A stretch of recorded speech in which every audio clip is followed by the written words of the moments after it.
Bom, gente, bom dia a todos. É um prazer estar aqui. Agradeço ao Celso o convite de trazer essa linha de pesquisa para vocês e apresentar. Como ele falou, né, a comunicação com a Emato começou de um projeto de colaboração que a gente teve há algum tempo atrás. A partir disso, desdobrou alguns outros dados e alguns caminhos que eu vou apresentar aqui para vocês. Sou da área básica, então eu faço, além de imuno, faço essa parte com a hematologia e uma parte bastante grande de análise de alvos moleculares. Então, como o público aqui é diverso, eu vou passar minha apresentação. Qualquer dúvida, vocês podem interromper e a gente vai conversando. Vou tentar compartilhar aqui, Celso, qualquer coisa você me avisa.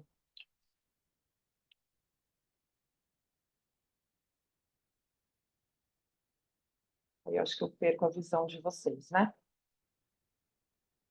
Ainda Bom, não apareceu não pra gente. não?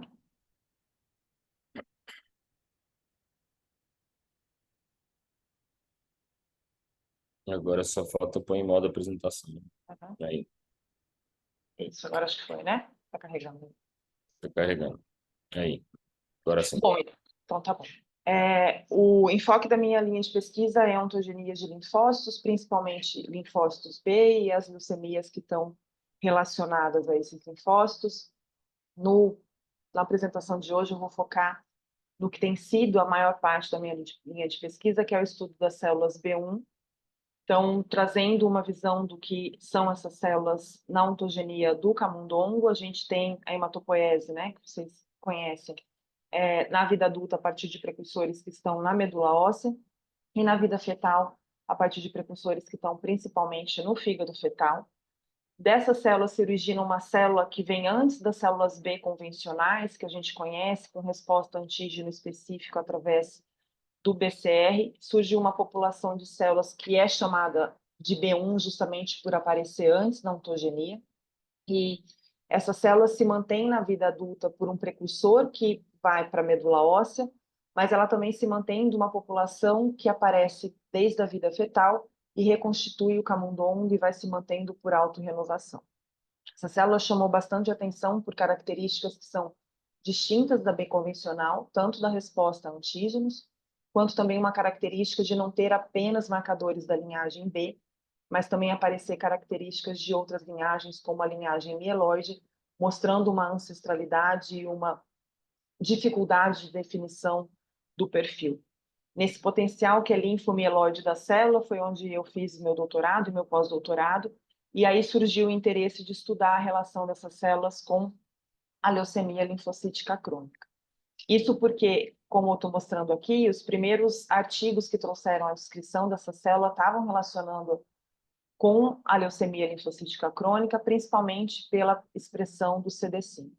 Então, nesse gráfico aqui, ele mostra a caracterização por marcadores moleculares dessa população de células, das células B1, em modelos murinos. Mas ela se assemelha bastante, aí a gente tem a caracterização da linhagem celular em humanos também, por esses marcadores que estão aqui. Então, ela é CD5 positiva, CD20 positivo, CD27 positivo, CD43 positivo e CD70, o que vocês já devem perceber que tem um fenótipo bastante semelhante com o que é a leucemia linfocítica crônica. Então, para trabalhar e entender os aspectos moleculares que levavam à proliferação dessas células, tanto num modelo de camundongo normal quanto em modelos leucêmicos, o primeiro passo que a gente tentou fazer foi uma cultura de células. Então, a gente estabeleceu um modelo para cultivar essas células do peritônio.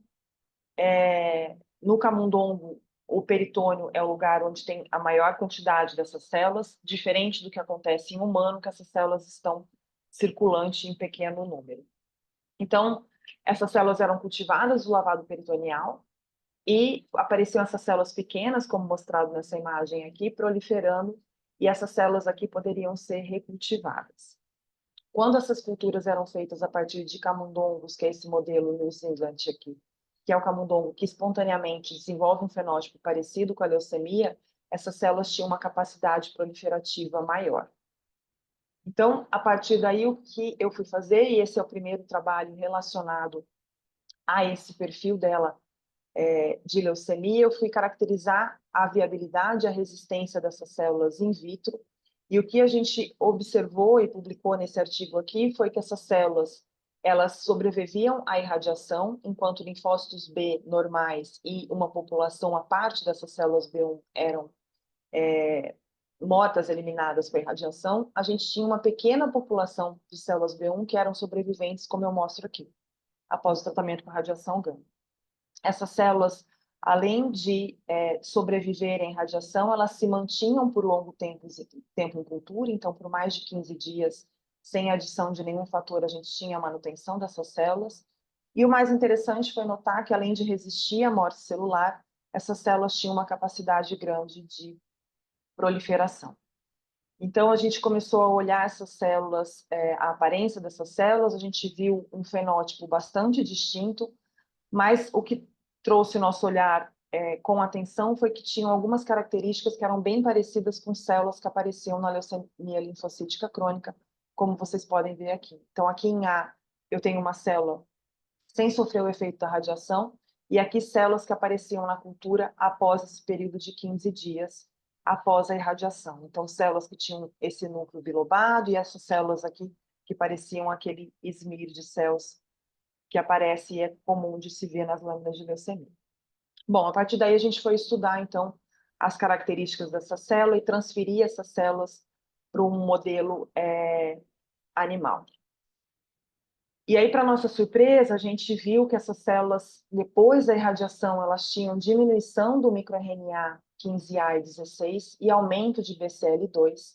E essas células que eram radioresistentes, quando transferidas para esse camundongo, que é o nó de SCID, que não tem linfócitos B e linfócitos T, elas conseguiam proliferar bastante na circulação, com um fenótipo semelhante da leucemia linfocítica crônica, e também conseguiam se acumular em alguns órgãos, o que é semelhante com o fenótipo de uma doença em maior progressão. Então, a gente observou clones dessas células no fígado, na medula óssea e também no baço. E aí, com isso, a gente foi investigar esse perfil molecular dessas células, que aparecia com o microRNA 15A16. A gente sabe que esse microRNA ele é codificado no cromossomo 13 e coincide exatamente com a deleção que é bastante frequente na leucemia linfocítica crônica. Além disso, a gente também já sabia que esse microRNA ele regula a expressão do BCL2, ou seja, é preciso da presença desse microRNA para que o BCL2, que é um gene anti-apoptótico, não seja expresso, ou seja, down regulado. E o que a gente via nessas células é que a baixa expressão desse microRNA elevava os níveis do BCL2, assim como acontece em alguns pacientes com leucemia linfocítica crônica. E aí a gente viu que o BCL2 era um dos alvos de uma das drogas que são usadas no controle dessa doença. Então a gente foi investigar mais como estava acontecendo esses desvios moleculares e qual que era a consequência desse microRNA 15A16 diminuído nessas células, que resultava nesse fenótipo depois do transplante das células. É importante eu fazer um parênteses aqui e falar que normalmente essas mutações acontecem, o fenômeno é visto em células in vitro, mas dificilmente a gente consegue um modelo experimental que chega num fenótipo tão semelhante com a doença humana e realmente reproduz e mantém essa alteração de microRNA constante mesmo após a expansão in vitro, igual a gente observou nesse trabalho. E aí, com esse modelo em mão, uma das coisas que a gente foi fazer foi ver alguma das vias que controlavam a proliferação desses linfócitos B. Então, uma das vias escolhidas, e era meu objeto de estudo na época, foi a via Wnt, ou WNT-beta-catenina, que é uma via bastante importante na proliferação de linfócitos, principalmente de precursores. E aí, para isso, eu usei um inibidor dessa via, que é a quercetina. A quercetina é um flavonoide bastante presente em uvas e bastante presente no vinho, mas ele pode ser sintetizado e é usado como um inibidor dessa via de maneira farmacológica. Então, o que a quercetina faz? Ela se liga no receptor do Wnt, que é o ligante que sinaliza toda essa via, E essa ligação impede a translocação da beta-catenina para o núcleo, impedindo, assim, a ação dos ligantes de WNT. Então, o que a gente viu de maneira interessante é que quando a gente colocava a quercetina nas culturas, a gente diminuía a proliferação das células e revertia o fenótipo de microRNA 15A16 diminuído, restaurando os níveis normais. A partir dessa observação in vitro, a gente decidiu tratar essas células com a quercetina e voltá-las ao camundongo, né, injetá-las novamente ao camundongo, para ver se acontecia o fenótipo de expansão dessas células. E, para nossa surpresa, o tratamento com a quercetina reverteu molecularmente essas células e isso se manteve após o transplante no camundongo. Então, as células não mais proliferavam ou cresciam na circulação e nem eram capazes mais de migrar para fígado, medula óssea ou baço. E aí a gente começou a se perguntar, então, o que estava acontecendo em células de camundongos que eram envelhecidos, visto que a leucemia linfocítica crônica é uma doença mais prevalente em pessoas com mais idade ou acima de 50 anos. Então, para isso, a gente usou camundongos envelhecidos. Esses camundongos têm em torno de 30 semanas, enquanto os camundongos jovens são usados numa faixa de 8 a 12 semanas. E a gente fez uma análise inicial da expressão dos microRNAs nesses camundongos. Então, desculpa, para essa análise a gente usou camundongos jovens e camundongos envelhecidos e comparamos, fizemos um array de todos os microRNAs que estão envolvidos em vias apoptóticas. E o que a gente encontrou foi uma diminuição desses microRNAs 155 e 181, que também são bastante importantes na leucemia, níveis normais de microRNA 34, que é um microRNA que também está envolvido na leucemia, mas aqui a gente não encontrou alteração, e o nosso candidato já, que estava em análise, o microRNA 15A16. Nesse gráfico aqui, eu saliento os principais microRNAs que estão envolvidos no processo de leucemogênese, mas a gente olha aqui e vê que também tem alteração em outros microRNAs que não estão envolvidos nesse processo. Mas, para dar continuação no estudo, a gente olhou para esses microRNAs que já tinham envolvimento nesse processo, e principalmente nesses que tinham esse nível diminuído. Então, a gente foi comparar as células B1 e as células B1 precursora, e aqui eu estou falando mais da célula B1 precursora.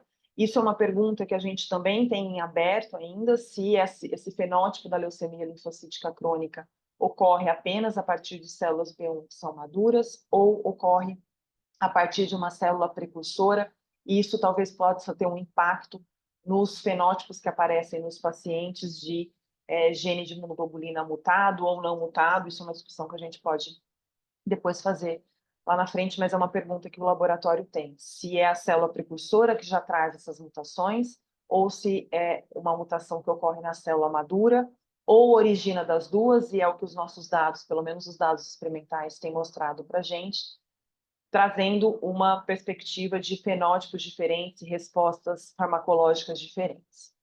Bom, mas fazendo essa análise, o que a gente viu é que, comparado ao camundongo jovem, o precursor de camundongos idosos, ele tinha uma proliferação mais alta, uma taxa proliferativa mais alta, também apresentavam sensibilidade, ou seja, radioresistência, eles não morriam após a irradiação das células. As células obtidas de camundongos idosos tinham uma diminuição do microRNA 15A16 e, consequentemente, um aumento do BCL2, assim como a gente tinha visto no primeiro momento, indicando que há alguma alteração molecular que ocorre induzida pelo envelhecimento em camundongos que são wild type. Então, mesmo numa população saudável, normal, o envelhecimento traz alterações moleculares que podem culminar com o fenótipo de leucemia. E aí a gente ficou na pergunta, que é o que eu vim conversar com o Celso novamente, que a gente sempre fica da pesquisa básica atrás de qual é o início de todas essas transformações, enquanto vocês na clínica têm sempre um olhar, tipo, o que está acontecendo no final, que eu posso manipular, mexer no paciente para resultar numa resposta de reversão desse fenótipo. Então, olhando para isso, o que a gente foi pensar foi nos principais alvos que estão sendo estudados como alvos terapêuticos na leucemia linfocítica crônica, então a BTK, inibidores da BTK, né? E inibidores do BCL2, que era um alvo molecular que a gente estava vendo bastante alterado nesses modelos experimentais que nós tínhamos em mão. E aí, o que nós fizemos foi olhar, então, quais são os fatores moleculares ou fatores remodeladores de cromatina, ou mesmo fatores de transcrição, que podem levar à inibição da via de sinalização do BCR, que culmina na produção de BTK. E aí a gente chegou em um fator bastante discutido na literatura, que é o Ícarus. O Ícarus é um fator remodelador de cromatina, que age em um complexo com deacetilase e outros fatores, e que vai inibir alguns promotores que fazem tanto a proliferação dos linfócitos, como o promotor de L2, mas que também interfere, isso foi um outro trabalho nosso, interfere em vias de sinalização do BCR, que são bastante importantes, eu vou contar um pouquinho aqui para vocês. Esse interesse em Ícaro surgiu porque um trabalho bem antigo, né, de 1995, publicado pela Georgopolos, mostrava que camundongos que tinham depressão ou mutação do gene de Ícaros tinham um desenvolvimento rápido de leucemia e linfoma.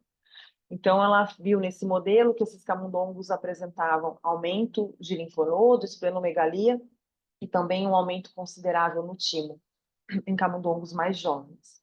E a atividade proliferativa em resposta tanto ao TCR quanto ao BCR in vitro, se vocês olharem essa última coluna aqui, no camundongo mutado, que é representado aqui, é muito maior em comparação com o camundongo que é selvagem. Então, enquanto eu tenho um índice em torno de 6, por exemplo, nesse exemplo, eu tenho 30 vezes a proliferação. Então, eu tenho uma taxa aí, às vezes maior, mas pelo menos de 5 vezes mais atividade proliferativa em resposta ao TCR ou BCR, mostrando aí essa disfunção nos linfócitos no camundongo que é nocauteado para Ícaros. Então, esse foi o primeiro trabalho que surgiu como mostrando um modelo experimental nessa linha de leucemia. E aí o que a gente foi, quando eu voltei o meu olhar para essa molécula de Ícaros, o que a gente foi percebendo é que tinha muita descrição na literatura do papel de Ícaros com a leucemia linfocítica aguda, né? E aí eles mostravam que esse papel de Ícaros é importante no estabelecimento do comprometimento de linhagem com a célula B, e que na ausência de Ícaros, essa célula ela tinha um prognóstico ruim em comparação com aquelas células que tinham o Ícaros funcionante, isso falando nesse cenário de leucemia aguda. Então aí eu comecei a me perguntar se tinha algum papel de Ícaros na leucemia linfocítica crônica, e aí a gente foi ter que estudar um pouco do que são as isoformas, né? Porque o Ícaros ele não é uma proteína que ele é expresso em uma isoforma única, mas ele tem várias isoformas, e cada uma dessas isoformas faz um papel tanto na diferenciação quanto no papel de manutenção do controle da proliferação dessas células. Então, o que a gente sabe hoje é que Ícaros trabalha, como eu tinha dito anteriormente, em um complexo molecular, ele se associa a outras moléculas de Ícaros e outras moléculas da família de Ícaros, então aqui está representado o Aiolos e o Hélios. Ele se associa à deacetilase e a outros fatores que interferem na conformação do DNA, se liga à região promotora de genes que controlam a proliferação ou a diferenciação de linfócitos, e com isso ele controla esses genes. Só que essa molécula de Ícaros, como eu tinha dito, ela é expressa em isoformas diferentes. Então, a gente tem aqui as isoformas de Ícaros que já estão descritas, sendo que 4 principais delas têm a região de domínio de ligação ao DNA, então conseguem exercer esse papel e controle gênico, enquanto a gente tem algumas isoformas que não têm essa região de ligação ao DNA e elas são chamadas de dominantes negativas. Quando expressas, as isoformas se ligam em algumas isoformas que têm essa região de ligação, mas elas inibem essa função do Ícaros. Então, apesar de ter a expressão de Ícaros, o Ícaros passa a não ser funcional e não controlar mais esses genes que estão relacionados à proliferação do linfócito. Bom, colocado isso, a gente foi investigar qual que era a expressão de ícaros na leucemia linfocítica crônica. Como eu trouxe anteriormente, nós tínhamos a expressão de ícaros descrita e bem escrita na leucemia linfocítica aguda, mas a gente não tinha resultados de ícaros na leucemia linfocítica crônica, e aí foi esse dado que me trouxe em conversa com o Celso para que a gente fizesse isso numa coorte de pacientes, e esse aqui está o nosso primeiro trabalho em colaboração.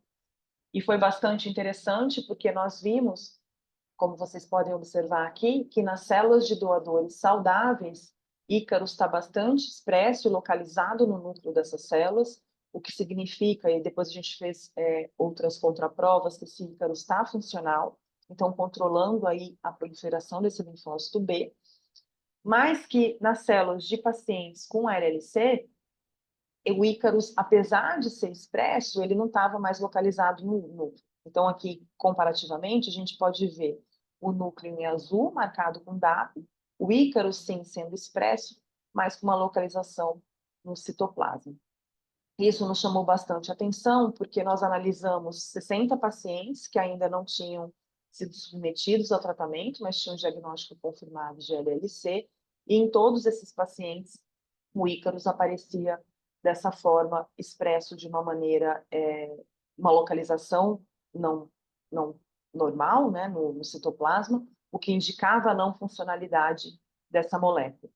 A expressão de ícaros nos pacientes também foi confirmada, a intensidade de expressão, tanto por contagem da quantidade de fluorescência na microscopia confocal, quanto na expressão por Western blot e PCR, e foi visto que há uma diminuição da expressão de ícaros em relação às células dos indivíduos saudáveis. Mas mais que isso, a gente fez uma caracterização molecular e, como a gente já esperava, enquanto as células saudáveis expressam as isoformas de ícaros que têm ligação no DNA, o paciente traz a expressão de isoformas que são aquelas isoformas dominantes negativas.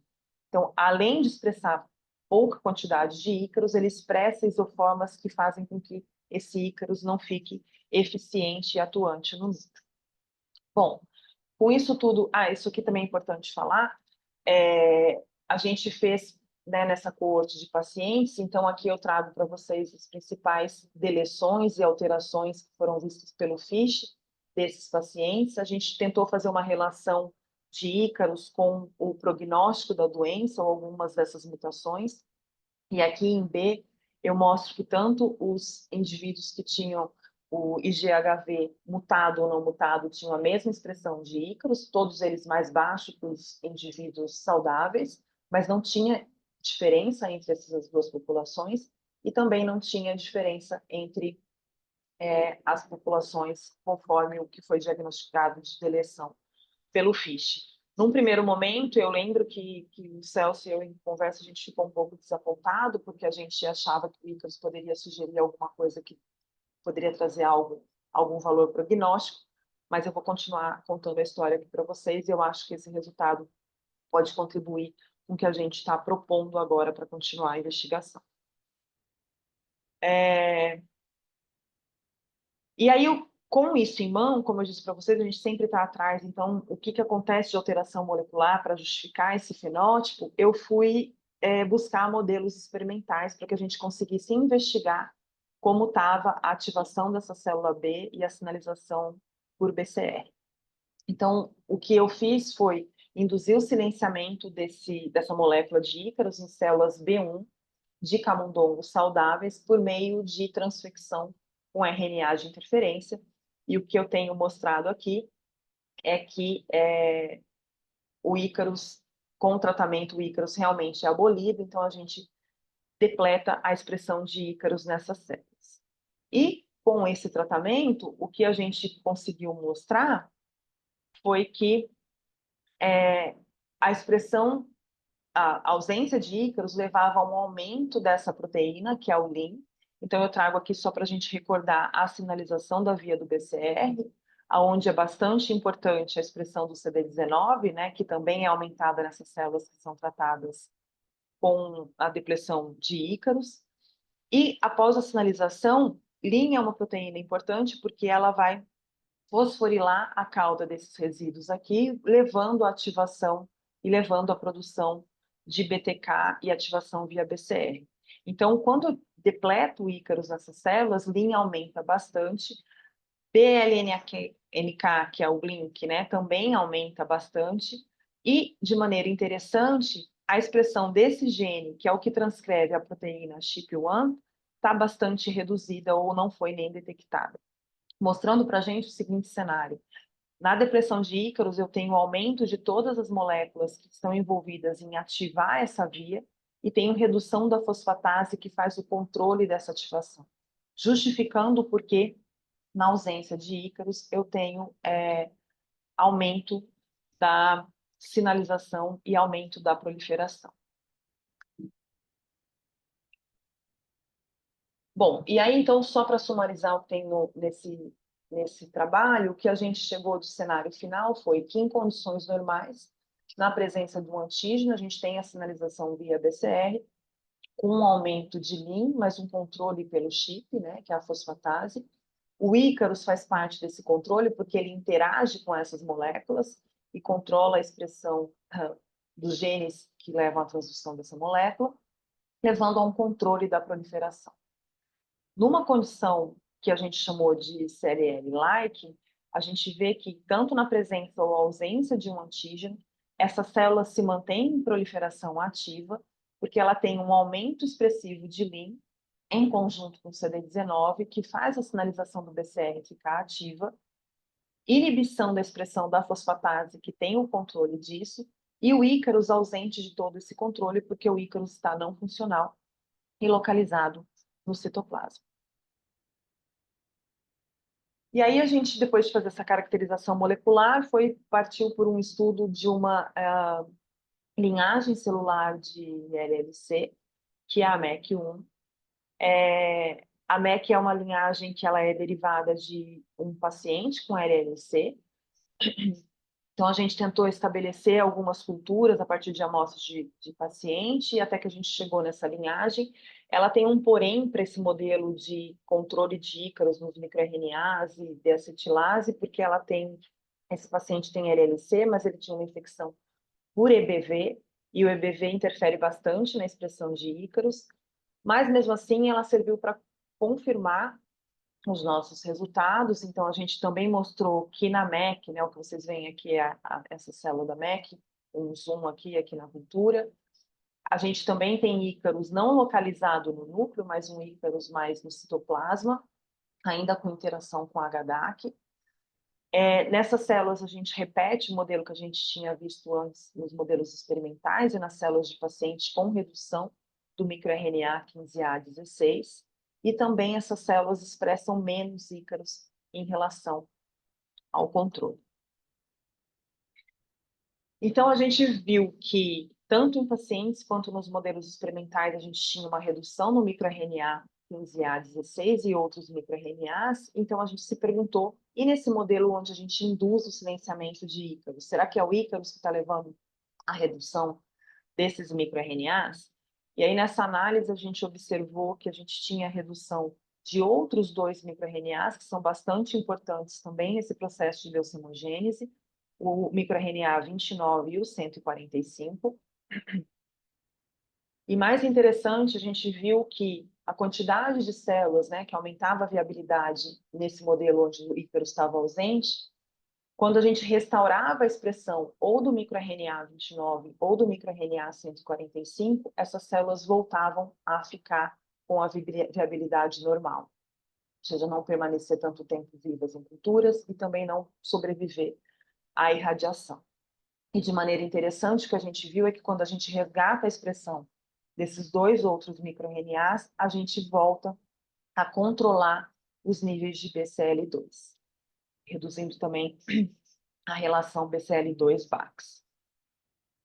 Bom, e aí, com esse cenário, o que a gente tinha? A gente tinha o Ícaros controlando o BCR, e aí o BCR sendo controlado por chip, por Lin, mas também, logicamente, por BTK. E aí, com essa análise de microRNA, a gente abriu um outro cenário molecular para entender o que estava acontecendo agora nessa relação com BCL2. Então, o que a gente tinha é que no cenário de uma célula B1 saudável, a gente tem o Ícarus operante interagindo com HDAC, controlando a expressão de um outro fator, que é o CMYC, que é bastante importante para levar uma proliferação exacerbada da célula. Então, com o Ícarus presente, o CMYC fica controlado, principalmente pelo papel do microRNA 145 e pelo papel do microRNA 129 também, que controla os níveis de BCL2. Num cenário onde o Ícarus está ausente, que é o cenário que a gente chama de LLC-like, a gente vê que, pelo Ícarus estar ausente, a gente diminui os níveis de microRNA 145, perdendo o controle da expressão de CMYC, que induz a proliferação e ativação e controle, desculpa, do microRNA 129, que fica também ausente e não leva ao controle do BCL2, aumentando os níveis de BCL2. Então, aqui a gente tinha 3 cenários focando nos microRNAs, ou 3 microRNAs atuantes nesse processo de leucemogênese, ou pelo menos de transformações da célula B1, que é o microRNA 15A16, o microRNA 29 e o microRNA 145. E aí, a gente está nesse cenário de microRNA, que são moléculas extremamente pequenas e de difícil análise no controle, porque elas interferem com a expressão de bastante genes, e a nossa tentativa agora é fazer uma rede de microRNA para buscar exatamente alvos terapêuticos que possam explicar o surgimento do fenótipo relacionado à leucemia, e aí eu já falo que são leucemias, a gente não está focando só na leucemia linfocítica crônica. Eu acho que esse é um dos principais motivos que o Celso abriu as oportunidades de fala aqui, né, porque eu acho que pode ser aplicado a outros modelos, mas focando principalmente que não apenas os determinantes, fatores de transcrição ou moléculas que controlam, né, possam ser atuantes e alvos terapêuticos, mas também esse estudo complexo do microRNA pode trazer a gente para um outro cenário molecular, de olhar o problema quando ele está aparecendo e não somente quando ele já está com o fenótipo estabelecido. Então, a minha visão agora é voltar para esse cenário onde a gente tem esses principais medicamentos e alvos terapêuticos sendo explorado, mas ficou uma pergunta, né? A gente tem muito do que a gente conhece de deleções que são comuns na LLC, e envolvem a expressão desses microRNAs, mas a gente sabe que as principais drogas de uso aí inibem o produto final dessa via, desculpa. E aí fica a minha pergunta se a gente inibe isso temporariamente, mas na verdade a gente não corrige o erro aonde ele está, que aqui no caso, né, eu estou focando no microRNA 1516, mas eu já mostrei para vocês que existem outros. E se a gente começar a olhar e interferir nessa via mais cedo, né, ou seja, onde começa esse erro, se a gente não teria tratamentos mais eficazes ou um entendimento melhor de como acontece a atuação dessas drogas e até por que em alguns casos ela não funciona, e dá os casos de recidiva que vocês podem falar muito melhor do que eu. Então, por isso que eu falo que aquele primeiro resultado que não foi, na verdade, satisfatório para a gente num primeiro momento, por onde a gente estava olhando, a gente estava focando a luz, mas agora me traz alguns questionamentos que talvez, mesmo com essa diversidade de deleções e mudanças moleculares que esses pacientes podem apresentar, eles acabam interferindo em alguma coisa, né? E aqui é muito promissor e muito evidente que Ícaro está relacionado a isso, e que talvez uma interferência nesse mecanismo molecular de causa disso possa trazer alguns efeitos que possam ser interessantes.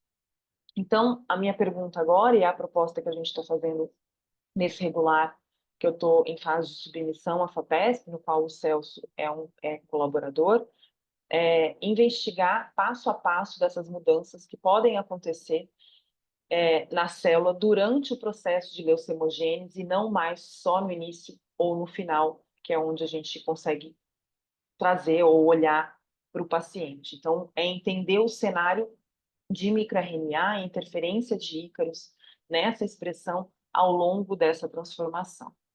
Para isso, né, a gente tem a vantagem de já ter um modelo bem estabelecido, que é esse modelo de transformação, que vai nos permitir olhar passo a passo dessa diferenciação da célula, e aí os modelos experimentais ajudam a gente a entender bastante o que está acontecendo no nosso alvo principal, que sempre é humano, mas com o modelo experimental a gente consegue medir isso passo a passo. Então, eu vou revisitar esse modelo de radiação e transferência para os camundongos e selecionar as células que dão esse perfil de circulante, que é um perfil da LLC, ou essas células que já estão no estágio mais avançado e que migram e acabam nidando em órgãos específicos, como fígado, medula e baço. A gente tem uma tecnologia agora que é essa análise in silico, então a gente vai pegar o tecido, isolar cada uma dessas populações com esses fenótipos diferentes e fazer o sequenciamento de RNA e também o array de microRNA para conseguir correlacionar a expressão dos microRNAs com a expressão das moléculas que são induzidas ou inibidas por esses microRNAs. A gente sabe que na LLC é bastante importante o status mutacional, né, do gene de imunoglobulina, então também tem uma parte de sequenciamento do BCR para ver se essas células, as que ficam no estágio, menos avançado da leucemia ou as que migram para os órgãos, tem diferença nesse BCR, não só na mutação, mas também na sequência e no reconhecimento de antígeno, então isso é uma parte do projeto. A gente tem um outro modelo de camundongo que é bastante interessante, que a gente está importando, que é um cruzamento CRILOX. Aqui eu peguei o exemplo desse trabalho que trouxe esse modelo de transformação, né, para a síndrome de Richard, e ele avaliou nesses camundongos de cruzamento CRILOX com CD19, mas a minha proposta agora, na verdade, é cruzar esses camundongos que têm uma deleção do 13q, que leva de deficiência do microRNA, com um camundongo que também é mutado em Ícaros, para ver a contribuição dessas duas mutações ao mesmo tempo, fazer a transferência dessas células para camundongos, como eu fazia no modelo anterior, que eu expliquei para vocês, recuperar a expressão de alguns microRNAs por guias de RNA que são marcados fluorescentemente, então a gente vai conseguir recuperar essas células que realmente resgatem a expressão de microRNAs específicos, e aí, logicamente, eu já estou focando naqueles microRNAs que a gente já identificou como alvo, e transferir para os camundongos e observar o aparecimento das duas populações.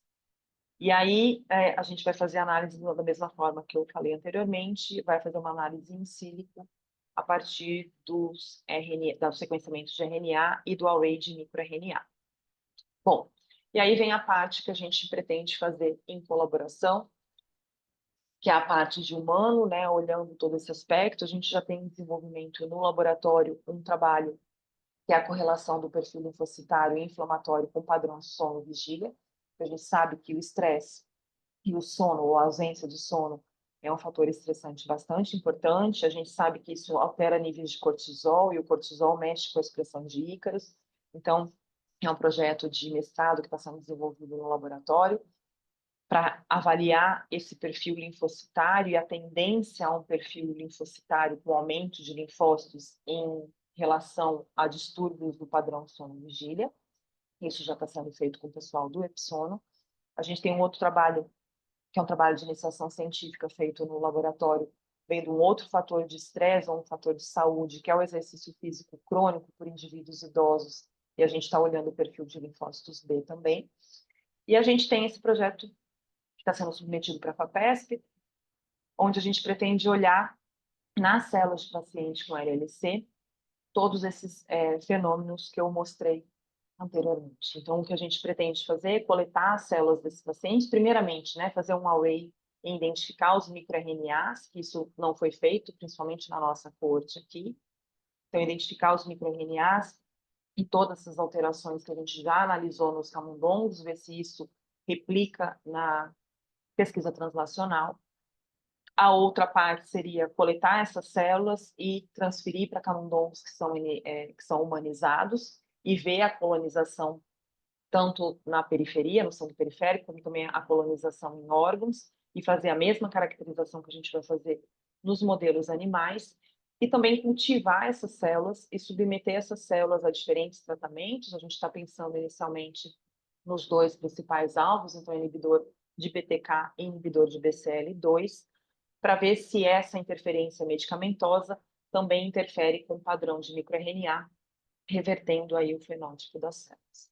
Então, assim, de maneira geral, é isso que a gente tem em mente. Agradeço a colaboração do Celso e a oportunidade de desenvolver esse trabalho com ele.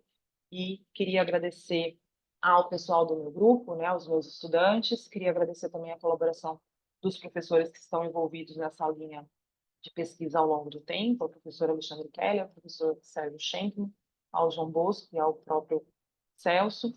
A gente, para fazer essa análise de RNA-seq, a gente está em colaboração com o Rodrigo, que é do Instituto DOR, e a gente tem a Olivia, nossa doutoranda, que agora está lá na Emory, em colaboração com o Oliver, que está estudando toda essa parte de mudanças de perfil de microRNA e genes que estão associados com os precursores, e ao Instituto do Sono, que tem nos ajudado no desenvolvimento do trabalho com o perfil linfocitário, junto com o padrão sono-vigília, a todo o pessoal lá do sono. E agora eu fico à disposição para questionamentos. Obrigada.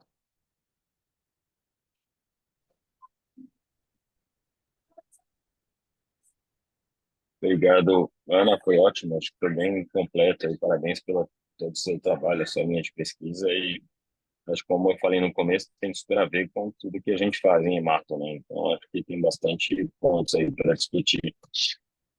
E acho que a gente já conversou, né? Acho que presencialmente algumas vezes, então eu vou deixar aberto para o pessoal perguntar quem ainda não tinha tido a oportunidade de conversar, mas eu vejo vários pontos de sinergismo, né? Tanto de objetos de pesquisa como de perguntas que a gente tem em comum. Com certeza que dá para sair bastante coisa junto aí dessa parceria da nossa parte, como você tá, a gente, como você mesma já falou, né? A gente já começou, acho que vai começar a coleta agora essa semana das amostras, né? Uhum. Espero que dê bem certo aí. Mas está aberto aí para o pessoal perguntar, quem tiver à vontade aí para Bom dia, Ana. mandar no Parabéns, chat ou sou Otávio. perguntar abertamente. Oi, bom dia, Oi, Otávio. bom dia, Ana. Parabéns pela aula, pela linha de pesquisa. Eu sou apaixonado por imundo e cada vez que eu estudo, a gente sabe menos. Eu fico impressionado com Isso é o legal de esse- Imuno. isso é que é o legal de mundo. A gente se sente Exatamente, pequeno. A gente estuda, estuda e olha, exatamente. estamos aprendendo.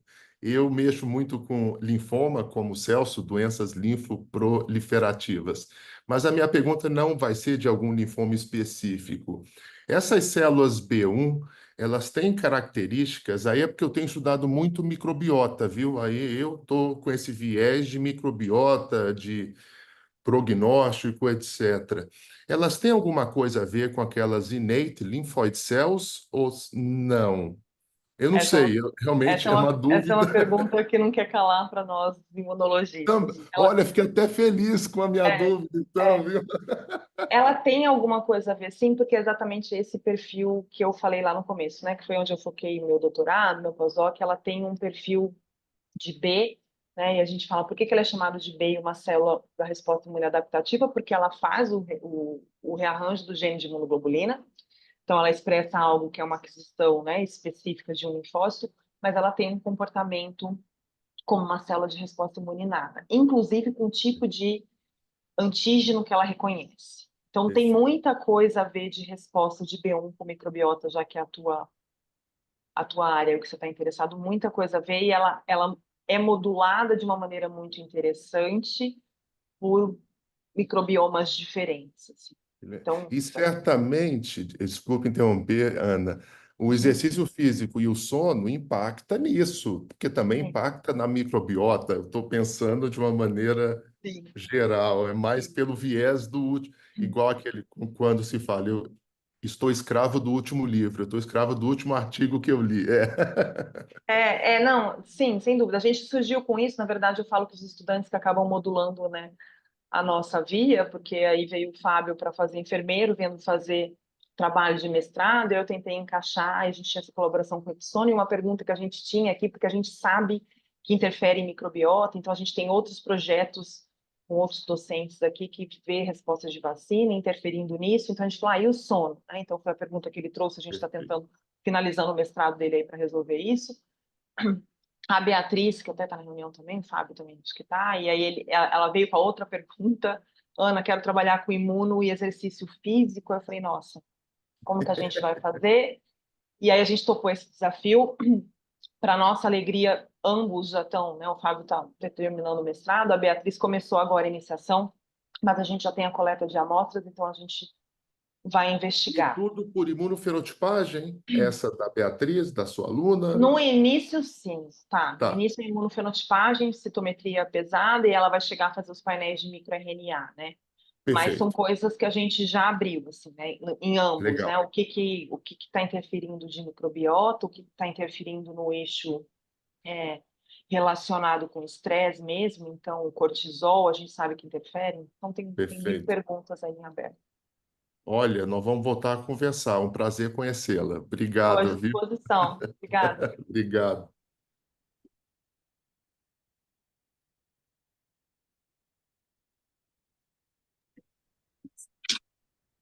Quem mais quiser perguntar, tem bastante pontos aí para discutir, né?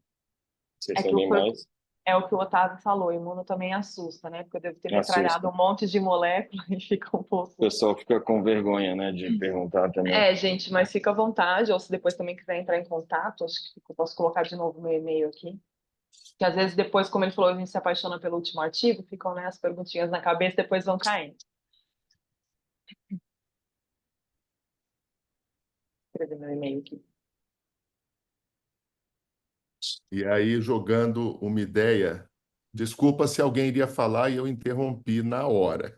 Mas, Ana, também uma outra ideia que eu morro de vontade, mas é um trabalho que seria muito de observação, mas a gente pegaria, por exemplo, os 2 primeiros anos dos sobreviventes de linfoma. Então, aquele que teoricamente a gente curou e a gente tem a maioria dos linfomas, 90% recai em 24 meses. Então, a gente tentar analisar um perfil baseado a isso. Quando o paciente me pergunta o que eu posso fazer para me ajudar durante o tratamento de um linfoma, eu falo, coma bem, atividade física e durma bem. E se eu for pôr um guarda-chuva acima de tudo isso, saúde mental. O resto, a gente tenta tratar, vai dar certo. Mas é isso aí. É isso, não, mas é isso, Otávio. Acho que uma conversa, né? Eu falei para você, acho que começa exatamente isso, né? Principalmente nessa transição. Eu falo assim que eu acho que a gente desperdiça um grande potencial, né? A gente fica aqui no Brasil separado o básico do clínico e devia ser tudo misturado, principalmente aqui na escola.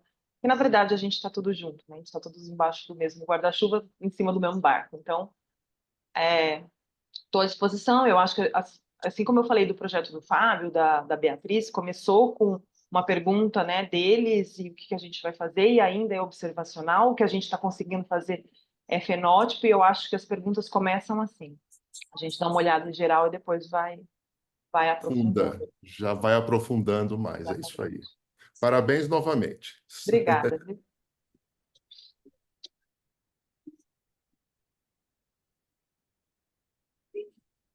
Se o pessoal tem mais perguntas, acho que no chat aí o pessoal parabenizou só. Eu acho que é isso então, Ana, porque isso aí o pessoal, se tem o seu contato, né? Quem quiser entrar em contato depois também, trocar ideia e combinar, acho que é legal que a gente vai estar mais próximo agora também, né? Então, Tá joia. retomando aí nossa. Isso aí, Sim, então. com bastante Tá coisa. bom. Tá joia, gente. Obrigado de novo. Agradeço vocês a atenção, Celso, o convite. Fico à Eu que disposição. agradeço, foi ótimo aí. Obrigado. Obrigado. Tchau, Imagina. gente. Uma Tchau, boa boa semana. semana aí para Boa todo mundo. semana. Tchau, tchau. E o pessoal da hemoterapia fica na sala, né, Dante? Vai ter outra aula agora. Tchau, tchau. Obrigado, gente. Vou te colocar de anfitrião. Anfitrião. Você tá pelo celular, né? Não, agora eu estou no computador, eu consegui Ah, corrigir. deu certo. Eu já coloquei. Valeu, Obrigado. obrigado. Valeu, Celso. Tchau, tchau. Abraço.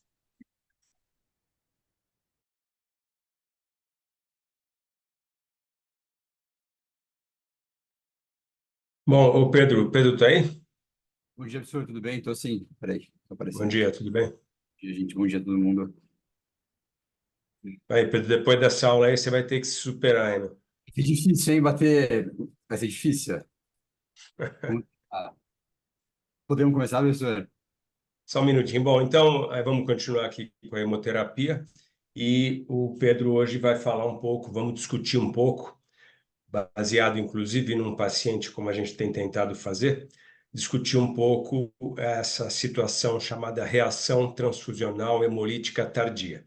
E tem características, algumas distintas entre elas, e a ideia é nós entendermos um pouco isso e discutirmos esse assunto. Então, se você quiser, pode começar, Pedro. Obrigado, professor. Bom, gente, bom dia. Sou o Pedro, sou R3 da Hemato. A gente vai conversar um pouquinho sobre reações transfusionais hemolíticas tardias. Vamos fazer que nem na última aula, começar baseado sempre num caso clínico, né, para ver como que esse conhecimento pode ajudar a gente no dia a dia. Eu vou começar passando para vocês um caso. É a Rebeca, tá? RFSL, é uma paciente que agora está na UTI do transplante, mas quando a gente avaliou ela no final de semana passado estava na UTI geral 1. Estou dizendo só porque, como vários colegas aí tiveram de plantão nos últimos dias, é muito provável que vocês tenham visto esse caso aí, né? Então, é uma paciente que tem anemia falciforme, tá? Ela está gestante, então ela usava hidroxiureia, ela estava até bem compensada do ponto de vista da anemia falciforme nos últimos meses. Ela estava com relato de não tá tendo crise vasooclusiva depois que ela começou a hidroxiureia. Mas, assim, a gente vê já pelos antecedentes dela que ela era aquela paciente, né, de 26 anos, mas que já tinha aí tido algumas complicações aí da doença falciforme, complicações graves aí. Então, ela teve uma TVC em janeiro de 2023, tá? Ela ficou internada 14 dias, o quadro clínico foi de uma cefaleia, ela não ficou com nenhum déficit, tá? Mas, enfim, é uma complicação aí bem grave. Ela já estava sem transfundir aí desde dia 15 de agosto. Ela fez colecistectomia, né, comum nesses pacientes, e ela tinha tido aí, já durante a gestação, depois que tinha suspenso a hidroxiureia, uma síndrome torácica aguda, né?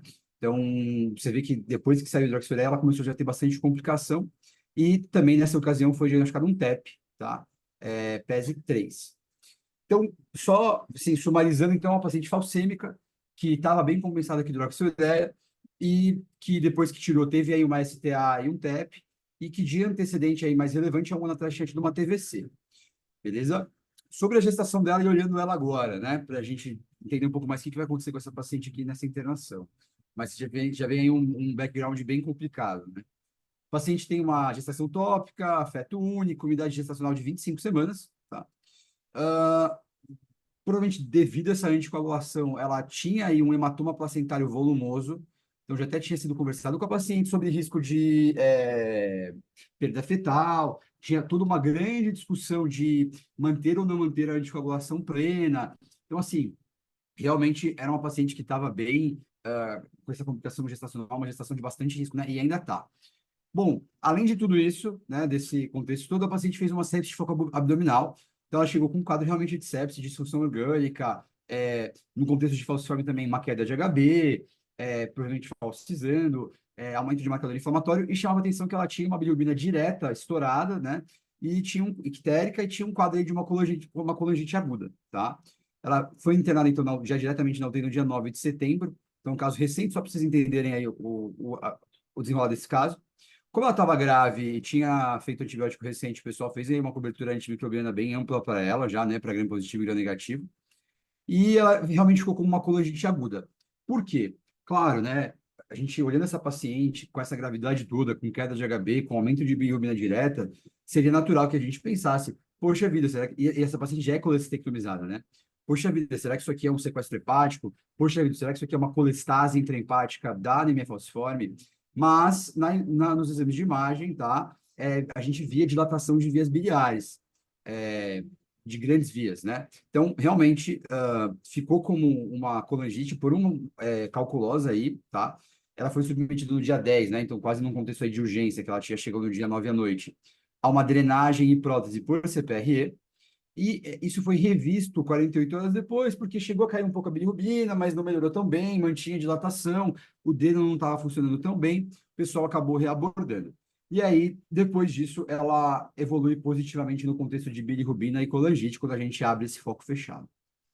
Gente, se alguém tiver alguma dúvida do caso, quiser perguntar alguma coisa, eu estou passando assim mais rápido. Ô, Pedro, não, só para do ponto de vista teórico, né? Quando a gente faz uma apresentação, claro que a gente está fazendo uma apresentação aqui para o pessoal da Hemato, Mas essas siglas é bom que a gente diga o que são, porque pode ter gente que está assistindo e não saiba o que é. Sim. Tá, então desculpa, pessoal, que por isso para a gente ficar mais. Mas então, recapitulando só aqui as siglas. Então, HU é hidroxiureia, né, que a gente até conversou. CVO é crise vasoclusiva, né, que eu tinha também conversado, eu fui falando, eu só deixei escrito em siglas, senão fica muito grande.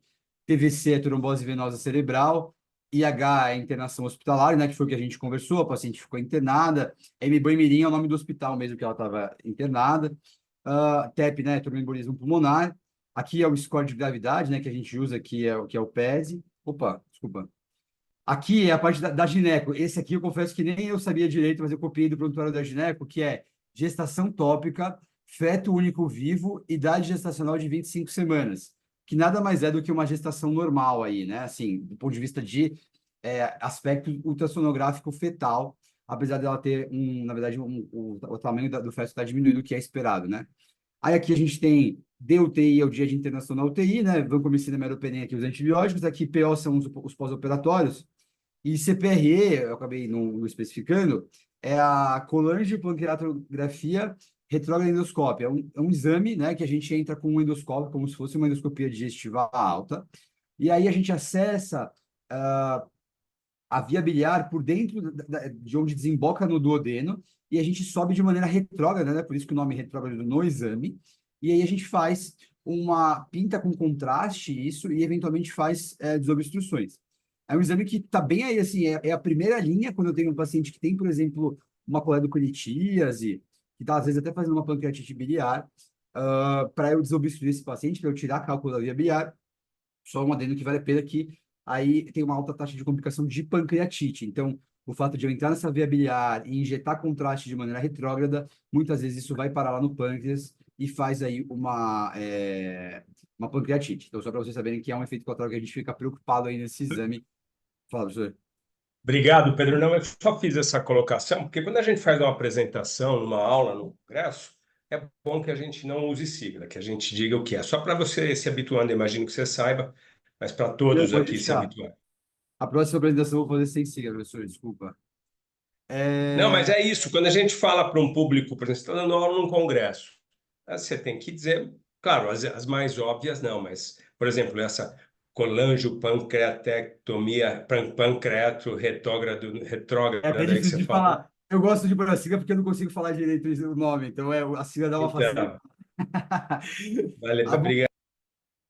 Aqui, a gente agora vamos falar um pouquinho da parte, né, de hemoterapia dessa paciente. Então, só adiantando, né, a gente vai usar um pouco de sigla aqui. HB, hemoglobina, LC vai ser leuco, plaqueta, ureia, Não, não creatina. precisa exagerar, Pedro, não precisa Não, é só para exagerar. passar para o pessoal, assim, que, enfim, e aí, acho que isso é importante, né? Quando a gente fala que concentrado de hemácia FF é filtrado e fenotipado, acho que essa vale a pena falar, né? Que é uma sigla talvez não tão corriqueira, e PFC, plasma fresco congelado. Bom, é, vamos dar uma olhada aqui nos exames dela. E, gente, a gente vai voltar para rever essa curva, né? Eu acho que a chave desse caso, do ponto de vista de hemoterapia, e que vai abrir aí, né, para a gente puxar a discussão de reação hemolítica transfusional tardia, vai ser a evolução do HB dessa paciente, né? Então, assim, o que eu queria chamar a atenção de vocês? Vocês veem que ela chega com HB de 10,2, tá? Nesse contexto, a gente já vê aí que tinha um DHL mais aumentado, a bilirrubina também já estava mais aumentada, então ela já tinha essa síndrome colestática, né? Às custas de direta essa bilirrubina. E o que chama atenção? Notem, a gente vê que essa paciente ela vai de um PCR, né, marcador inflamatório, de 29 para 237 em 24 horas, ou seja, ela infecta legal, né, compatível com o foco fechado da colangite, e nisso o HB dela cai para 7,6. Então, isso é uma coisa que chama muito a atenção. Essa paciente não externalizou, tá? Não teve externalização de sangramento. É claro, ela foi submetida a um procedimento invasivo no dia 10, esse HB pós-procedimento, poxa, às vezes sangrou um pouquinho lá na hora, assim, mas não tem descrição, a gente até conversou com o pessoal da cirurgia de que teve uma externalização. Então, é uma paciente que a gente nota o quê? Do dia 9 para o dia 10, né? Uma paciente que inflama, né? Então, ela piora a inflamação, e ela consome HB. Será que ela falsizou, fez CVO, crise vasoclusiva? Possível, né? E ela recebe aí no dia 10, tá? Ixi, passou, gente, desculpa, sem querer. E ela recebe aí no dia 10 2 concentrados de hemácia e plasma fresco. Sinceramente, o relato que eu tenho aqui é de um INR de 1,3 com TTPA de 1,07. Nossa, ficou muito... Desculpa aqui, pessoal. Chama atenção um pouco, por que será que fizeram esse plasma aqui sinceramente, eu conversei falando que é anestésio que prescreveu, não sei se alguém que conheceu mais o caso sabe, eu não consegui descobrir muito bem por que que fizeram. Isso não é tão relevante, né? Até pode ser, na verdade, se a gente pensar que esse plasma tinha uma incompatibilidade menor, isso poderia ser relevante no sentido de talvez ajudar a hemolizar um pouco aí, mas assim, estranho, tá? Enfim, deixa isso meio de lado, eu não consegui, assim, é uma das falhas desse caso, assim, não consegui trazer isso, né? Claro, não foi a gente que tocou o caso, a gente estava como interconsulta, mas esse paciente está internado pela cirurgia, para gastrocirurgia, não sei o que aconteceu. Idem no dia 11. Bom, no dia 12, ela fica aí 24 horas sem HB, no dia 11 não sai o HB dela no sistema. Depois de receber aí 4 concentrados de hemácia, né? A gente tem um HB de 8,9. E aí, isso é importante notar que isso foi discutido com a obstetrícia, a gente queria um alvo dela de HB mais perto de 9, pela questão dela estar gestante e tal, e é isso. Aqui a gente nota, né, uma bilirrubina total estouradíssima, né, às custas principalmente de direta, né. Por que isso, né? Porque ela ainda estava obstruída. Lembra que ela foi reabordada no dia 12, né? Ela faz o primeiro procedimento, que é a CPRN, no dia 10, e ela faz uma nova abordagem no dia 12. A gente vê também aqui o DHL dela mais aumentado, né? Claro, se a gente pega do... Ui, gente, está passando sozinho, desculpa. A gente pega aqui, claro, se do basal dela, que era 400, vai para 500, não é um grande aumento. E a gente vê uma reticulocitose, mas até estamos discutindo isso na nossa visita até com a professora Melka, que, poxa, uma paciente jovem, falcêmica, 146 mil, não é uma reticulocitose, assim, apesar da gente usar um cutoff de 100 mil, geralmente, né, para definir uma anemia como regenerativa, esses pacientes muitas vezes fazem valores muito mais elevados, né? Eles têm uma medula aí competente, entre aspas, no sentido de gerar reticulose. Bom, aí a gente nota aqui o que depois, pessoal? E notem aqui as transfusões dessa paciente. Dia 12 e dia 13 eu recebo um concentrado por dia. E essa paciente, você vê que ela nunca consegue subir muito, né? Na verdade, se ela recebe um concentrado e cai 0,4. Ou seja, essa paciente meio que consumiu em 24 horas quase 1,4 pontos de hemoglobina, né? Sem externalizar. E aí a gente começa a olhar para esse caso nesse momento e falar, poxa, será que essa paciente está fazendo uma reação transfusional tardia? Poxa, será que essa paciente está numa crise hiperhemolítica, que a gente vai conversar, acho que assim, talvez, se eu for falar qual que é o assunto mais importante que a gente vai discutir aqui hoje, eu acho que vai ser essa questão da crise hiperhemolítica, tá? Que é um diagnóstico muito difícil, muitas vezes, porque são pacientes, por que que a gente escolheu esse caso? Porque ele é um caso de uma paciente que está completamente mexida, é um caso de uma paciente que está séptica, é um caso de uma paciente cirúrgica, é um caso completamente multifatorial, que eu não consigo identificar a queda da HB, e se eu não pensar numa hiperimólise, se eu não pensar nesses diagnósticos, eu não vou diagnosticar, né?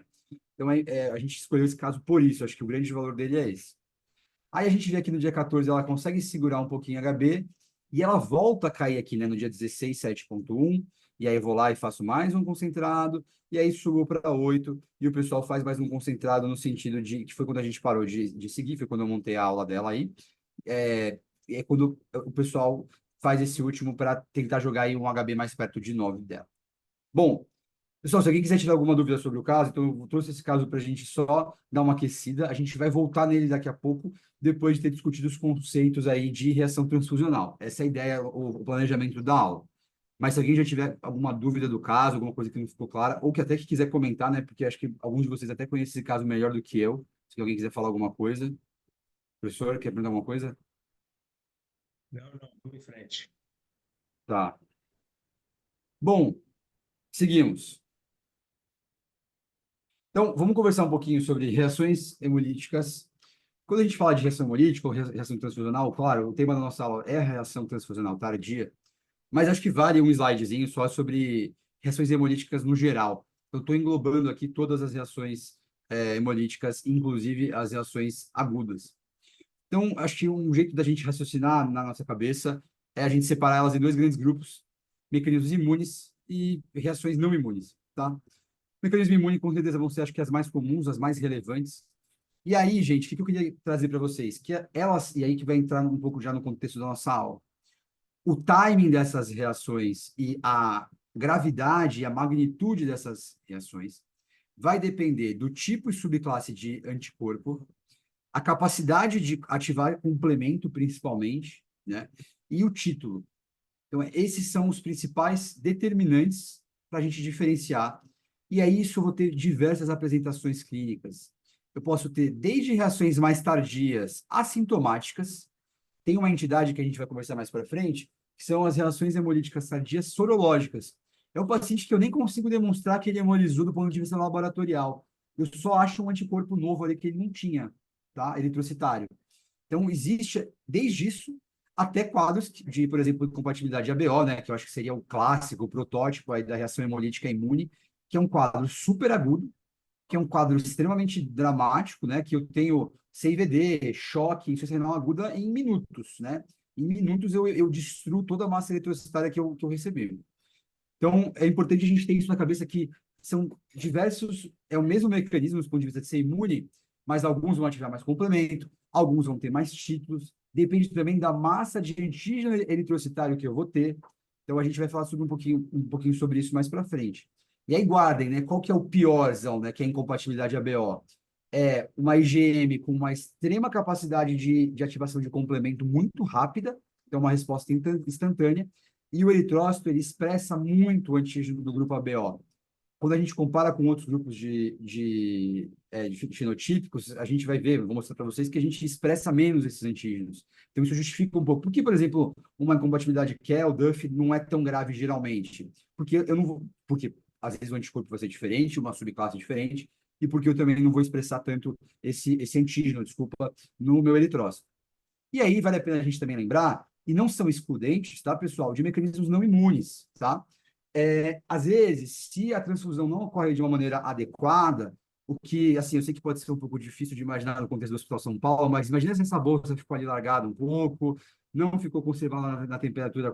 Hipoteticamente, né? Jamais aconteceria isso no nosso serviço, mas imagine que isso pudesse acontecer, assim, na bolsa ficar lá, tal, atrasar, enfim. E a gente pode ter exposições a variações de temperatura que podem guisar já um pouco das hemácias, alterações osmóticas no momento da infusão, e exposições químicas aí que possam também levar à reação hemolítica, tá? E muitas vezes elas podem acontecer juntos. Beleza. Vamos falar um pouquinho sobre reações agudas. Então, eu ainda não estou entrando na nossa aula, mas porque, para mim, me ajudou muito, quando eu estava montando isso nesse assunto, a entender as reações agudas para a gente poder partir depois para as reações tardias. Então, assim, como a gente já conversou, e eu acho que é sempre bom a gente relembrar pela gravidade e relevância desse tema. Incompatibilidade ABO. Qual que é a causa mais comum, né? Quando eu tenho um erro de processamento do concentrado, ou seja, tem algum erro no banco de sangue ou na tipagem, alguma coisa, e aí eu infundo uma hemácia incompatível, ou quando eu tenho uma infusão de um plasma incompatível, por exemplo, uma plaqueta com incompatibilidade menor, que aí eu faço acaba entrando um pouco de plasma incompatível. Isso geralmente não vai ser tão problemático, então, ó, neste caso, né? Quando eu digo neste caso, eu estou falando do plasma só, tá? Não é tão grave porque a quantidade de anticorpo que vai entrar geralmente não é muito, mas eu posso hemolizar assim também.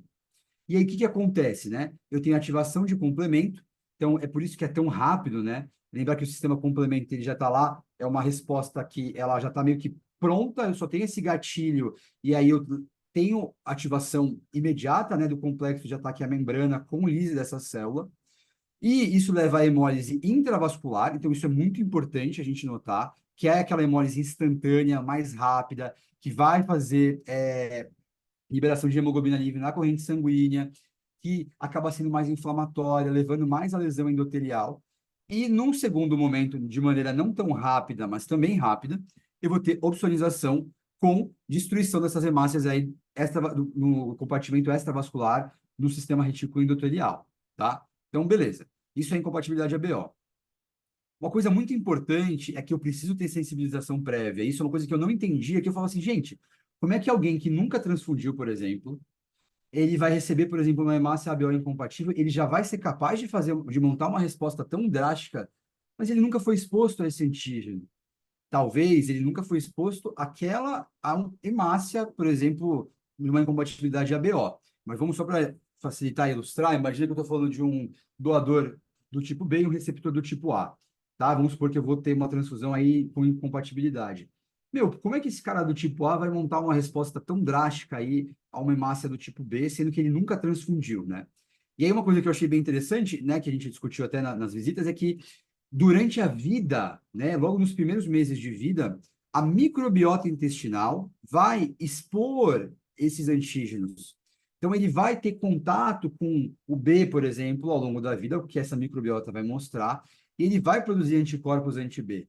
Então, mesmo sem nunca ter transfundido, numa primeira transfusão, ele já vai fazer essa resposta. Porque a gente fica, quando a gente pensa em reação alérgica, né?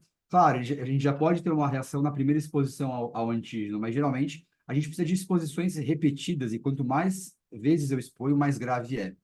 Entendem, então, que, na verdade, a gente já é exposto ao antígeno A, ao antígeno B, durante a nossa vida pela microbiota intestinal. Isso é uma coisa bem interessante.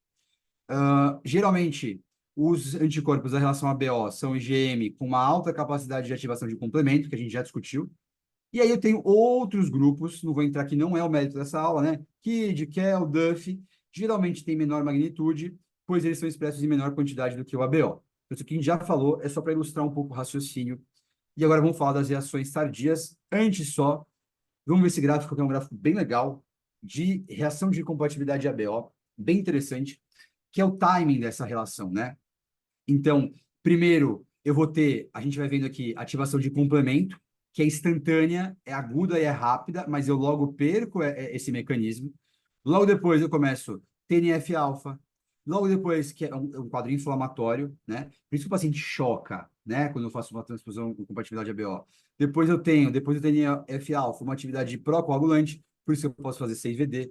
E aí uma produção depois até sustentada de citocina, tá? E aí que eu tenho uma resposta sistêmica no final que se sustenta. Então aqui só para vocês entenderem todas as etapas. Isso aqui é um modelo de incompatibilidade ABO, mas eu acho que quando a gente olha das reações tardias, talvez a gente não tenha aqui essa ativação do complemento, mas as outras partes elas podem acontecer, elas são extremamente relevantes, tá? A parte de inflamação e de disfunção endotelial, ela vai ser extremamente importante quando a gente falar de síndrome hiperhemolítica. Então, guardem essa ideia aqui desse gráfico, que eu acho que é bem interessante para a gente pensar daqui a pouco, tá? E bem ilustrativo. Bom, reações tardias. Vamos definir e vamos conversar agora sobre realmente aí o tema da aula, sem mais delongas.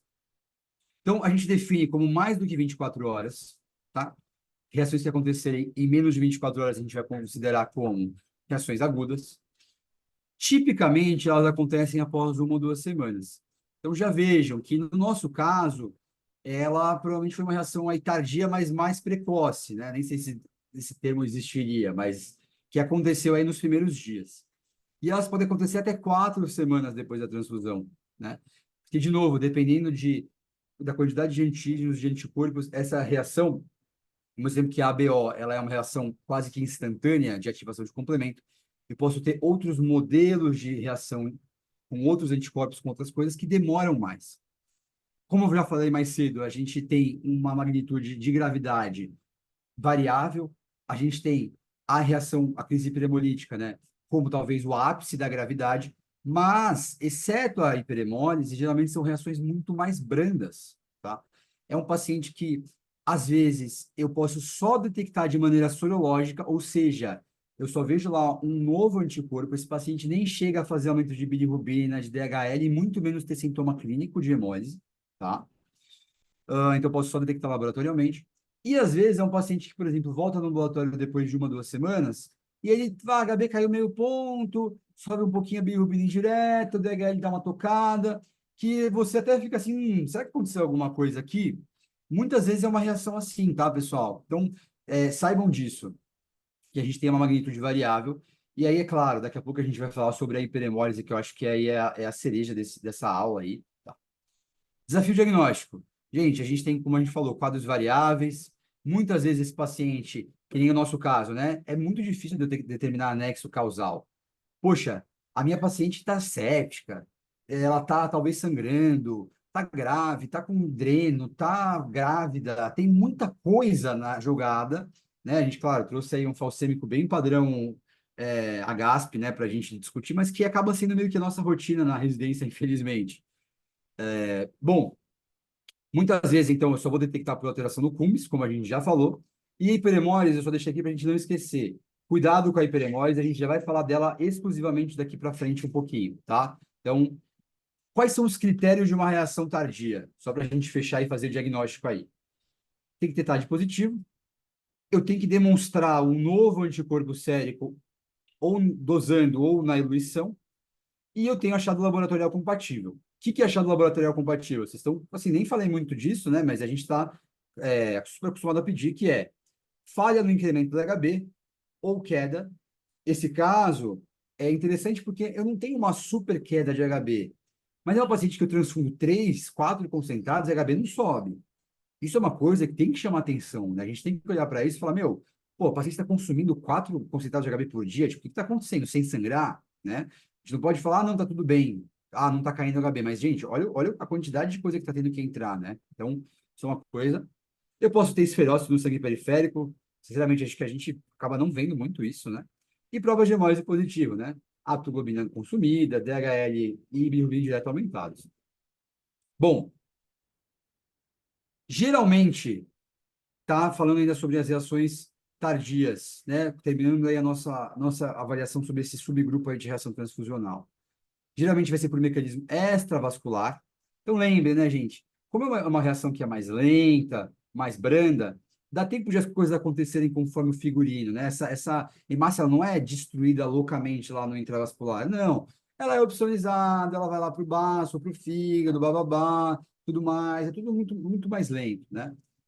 Exceto em falcêmicos. Opa, vamos falar já disso aqui para frente, quando eu posso ter mais componente intravascular por vários motivos. Isso vai ser muito importante a gente entender o que o falcêmico tem de diferente dos outros, né?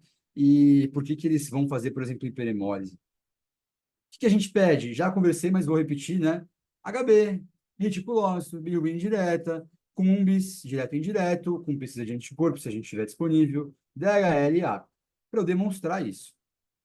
Gente, o manejo vai depender da gravidade. Eu posso fazer nada, se for caso leve. E em casos mais graves, eu posso considerar tentar segurar um pouco essa resposta. Corticosteroide, rituximab, imunoglobulina. Claro, suporte clínico. O paciente pode fazer disfunção renal. Apesar de ele não ter o drama de uma incompatibilidade ABO, né? Ainda mais, por exemplo, a nossa paciente ela já tem disfunção orgânica pela sepse. É mais uma coisa aí que está entrando na jogada de um paciente que já tem um monte de coisa na jogada. E vale a pena também mencionar, de prevenção, tem um erro pré-analítico. O que é isso? É a gente não fazer, de novo, checar se a bolsa que está sendo feita é correta, tentar evitar transfusão de plasma e plaqueta com incompatibilidade menor quando possível, apesar de que isso é menos comum de dar problema nisso. Posso usar estratégias de fenotipagem mais complexas com médico, como a gente faz nas nossas pacientes falcêmicos, que é já fenotipar todo mundo. Tudo isso vai diminuir a chance disso acontecer. Bom, fizemos aí essa conversa sobre reações tardias, e aí parece, né, quando a gente conversa, que realmente é uma reação mais branda, uma reação mais tranquila. Mas aí tem, né, que eu acho que é o que a gente pensou no nosso caso, por um certo, até a gente avaliá-la um pouco melhor, que é a hiperemólise. Então, a hiperemólise, ela é um subtipo de reação tardia. Vou começar a falar aqui da... Opa, peraí. Tá. Antes da gente falar da hiperemólise, vamos só fazer um raciocínio aqui, voltando para o nosso caso um pouco, que é o seguinte paciente, né? O que eu penso num cara que é falcêmico e tem uma queda de HB aguda a esclarecer? Quantas vezes a gente não vê isso, né? Eu quis trazer esse slide aqui, porque eu acho que é uma coisa que a gente vê muito no dia a dia. Então é legal a gente pensar nesses diferenciais. Tá? Só antes de falar da hiperemólise, que é um deles, tá aqui, né? Vou chegar lá, tô só enrolando para chegar lá. Mas, bom, só para a gente pensar. Pô, o paciente pode ter sangrado. Quando a gente fala de sangramento, claro, eu posso ter um sangramento óbvio, né? Paciente voltou de um pós-operatório, tal, enfim. Nesse caso, por exemplo, a nossa paciente tem um hematoma placentário, enfim. Mas lembrar também de sangramento oculto, né? Principalmente estado gastrointestinal. Pô, nossa paciente, por exemplo, está anticoagulando plena. Será que ela está fazendo uma HDA? Será que ela fez uma úlcera de estresse? O que será que está acontecendo, né? Importante pensar. Posso fazer uma crise aplásica para o vírus B19? Posso. Possível. Exótico, mas possível. Posso estar fazendo um sequestro esplênico? Posso. A maioria, assim, ela já... Esses pacientes acabam sendo, né, autoesplenectomizados ao longo do tempo, mas principalmente um falcêmico mais novo, pode. Hiperemólise. E os clássicos, né? CVO, síndrome torácica aguda. Então, assim, lembrem de tudo isso. Lembrem da hiperemólise também, que a gente vai conversar. Mas lembrem que é muito mais que isso, né? A gente tem vários diagnósticos aí possíveis em pacientes falcêmicos que caem em HB. Então, acho que é esse slide que vale a pena. A gente toca muito paciente falcêmico, a gente passa muito perrengue com paciente falcêmico. Então, é legal a gente ter isso em mente, que é para não passar despercebido nenhum desses diagnósticos. Bom, Vamos falar de hiperemólise, finalmente. Então, gente, o que, que tem de diferente essa hiperemólise, né? Que tem esse nome muito doidão, hiperemólise, meu Deus do céu. O que está acontecendo, tá? Então, é um subtipo raro e grave, e aí que vem a coisa que é o pulo do gato para você entender a hiperemólise.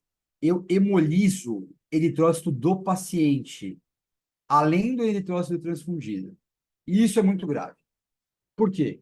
Eu estou transfundindo alguém que eu quero incrementar o HB, né? Isso é óbvio.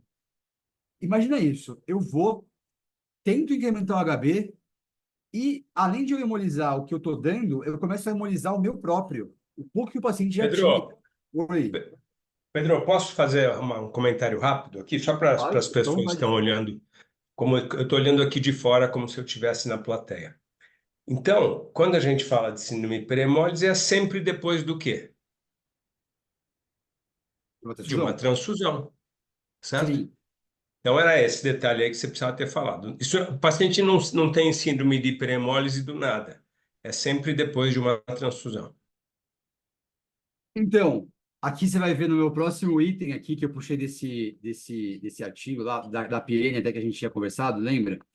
E aí é descrito hiperemólise durante uma crise vasoclusiva, mesmo no paciente que não transfundiu. Mas, assim, isso é exceção. A grande maioria dos casos realmente vai ser desencadeado por um concentrado de hemácias, tá? Isso que você está falando é verdade, mas eu estou dizendo porque para o raciocínio das pessoas que estão Sim, aqui. sim. É isso, quando você tem um paciente transfundido e acontece esse primeiro fato aqui que você mostrou, né? E que a gente vai olhar lá atrás, que é isso, né? Nossa peça, a gente, por exemplo, eu vou lá, transfundo 4 bolsas e o HB cai meio. Então, gente, como assim? Ela consumiu 4 bolsas e ainda o HB caiu? Tipo assim, o que está acontecendo, né? Esse é o quadro clínico que é o que o professor chama atenção clássico, que é um paciente que transfunde e cai o HB sem externalizar. Resumidamente, eu acho que é isso que a gente tem que pensar. E qual que é o mecanismo fisiopatológico? É o paciente que ele está hemolizando, o eritrócito não só transfundindo, que é o que acontece nas reações hemolíticas que a gente conversou até agora, mas ele também está, por mecanismos que a gente já vai entrar, ele vai hemolizar ele mesmo. Então, isso é muito grave, tá? Tem uma morbidade muito grande. Lembrar que a grande maioria vai ser falcêmico politransfundido, também é descrito em talassêmico, e também é descrito, na verdade, em algumas outras situações. Mas, assim, para a gente, são exceções, né? O que, que acho que a gente deve gravar? É o falcêmico politransfundindo, que transfunde e cai HB depois da transfusão, porque ele está hemolizando não só a bolsa, como o dele também, e a gente já vai conversar como que a gente pode chegar nesse diagnóstico. Bom, vamos falar um pouquinho de fisiopatologia. Fisiopatologia complexa, já começo assim já me defendendo, né, que a gente vai falar aqui um monte de coisa complicada. Coisas importantes, tá? 2 exames que ajudam a gente muito no paciente que está hemolizando, que é o CUMBS e reticulocitose, tem resultados variáveis. Então, eu posso ter CUMBS positivo e eu posso ter CUMBS negativo nesse cara. Porque, como a gente vai ver, além de eu ter destruição imune, eu tenho mecanismos de ativação endotelial, várias outras coisas que eu já vou falar. Então, isso aqui é muito importante. Pode ser que esteja predominando nesse cara um mecanismo não imune de destruição, ou pelo menos que eu não detecto pelo CUMBS. De novo, reticulocitopenia eu posso ter, geralmente a gente vai ter, porque eu vou ter também destruição desses caras aí, dos reticulócitos, mas eu posso não ter.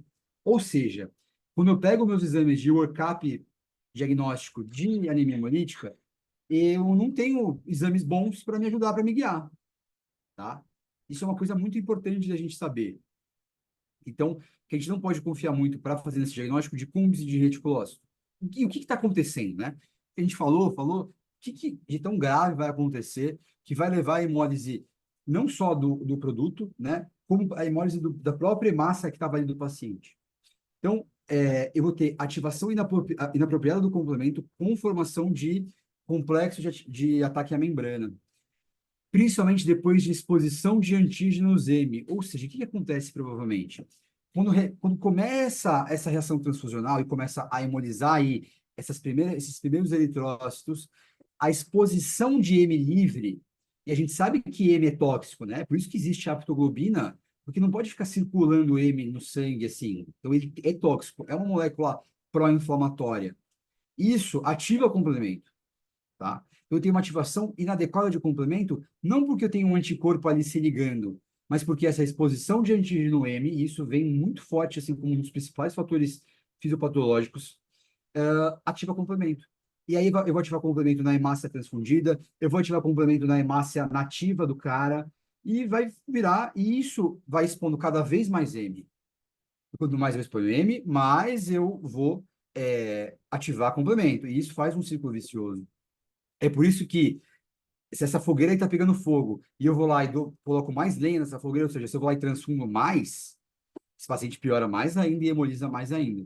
Então, a conduta, a gente vai ver mais pra frente, vai ser eu segurar bastante transfusão aqui. Esses caras também vão fazer ativação macrofágica. Tá? E eu também vou ter outros mecanismos de destruição microvascular por mecanismos da HBS. Ou seja, imagina isso, eu estou tendo ativação de complemento, eu estou tendo liberação de citocina pró-inflamatória. O que acontece? Aquela vai falsizar mais também. Entendeu? Não é que o paciente não deixou de fazer crise vasoclusiva e de falsizar na microvasculatura. E o que isso vai gerar? Mais hemólise, mais liberação de M, mais ativação de complemento. E isso fica se alimentando. Por isso que chama hiperhemólise, né? Gira um ciclo vicioso. E eu também posso ter junto na jogada exposição a drogas e toxinas. O paciente está séptica, né? Tem um monte de toxina bacteriana circulando, isso às vezes pode hemolizar um pouco, por exemplo. O paciente às vezes está recebendo alguma droga que pode ser tóxica para a hemácia. Então, assim, para completar, né, esse balão, mas assim, tenham em mente, o que me ajudou muito a entender um pouco melhor a hiperhemólise é a ideia do M livre, né, que é descrito como principal fator fisiopatológico, levando a uma ativação inapropriada do complemento, sem anticorpo ligado, por isso que eu posso ter cumbis totalmente negativo, posso ter cumbis direto negativo, e rolando hemólise solta ali com um complemento superativado.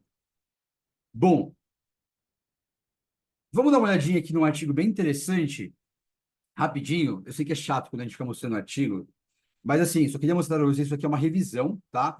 De fisiopatologia, essa Franci Pirene, ela é uma das maiores estudiosas desse assunto, foi até a doutora Mel que o doutor Dante que indicaram para eu ver esse artigo aí, então eu vou trazer para vocês só os key points, né? E já grifado, então menos de 30 segundos nesse slide aqui com foto de artigo, que eu sei que o pessoal cansa.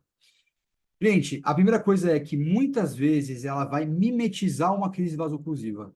Lembra que a gente conversou ali que isso tudo, e esse endotélio ativado, e esse contexto do inflamatório, pode precipitar e mimetizar uma crise vasoclusiva. Opa, desculpa, gente, colocou meu telefone aqui. Peraí, voltei aqui. Tranquilo? Tá me ouvindo? Peraí, sorry. Estou ouvindo, sim, pode continuar. Desculpa, peraí. Deixa eu... Peraí. Pronto. Beleza. Bom, então a gente tem que tomar cuidado, porque muitas vezes a gente pode ver um caso desse e falar, isso aqui é só uma crise vasoclusiva. Que é claro, do ponto de vista de frequência, né, é super mais comum, mas se eu não pensar numa reação hiperhemolítica, a gente não vai diagnosticar. Então, isso é uma coisa que ela traz bastante para a gente, que ela mimetiza outras complicações do falciforme, principalmente a crise vasoclusiva, então a gente precisa pensar. Em 30% dos casos, a gente não acha anticorpo. A gente já falou sobre isso. Então, cuidado, eu posso ter cumbis direto negativo, eu posso não demonstrar anticorpo. Quando eu pesquiso lá anticorpo irregular, tudo pode ver tudo negativo. Eu estou falando de uma reação transfusional hemolítica que ela tem um perfil imune negativo. É muito importante a gente ter isso em mente.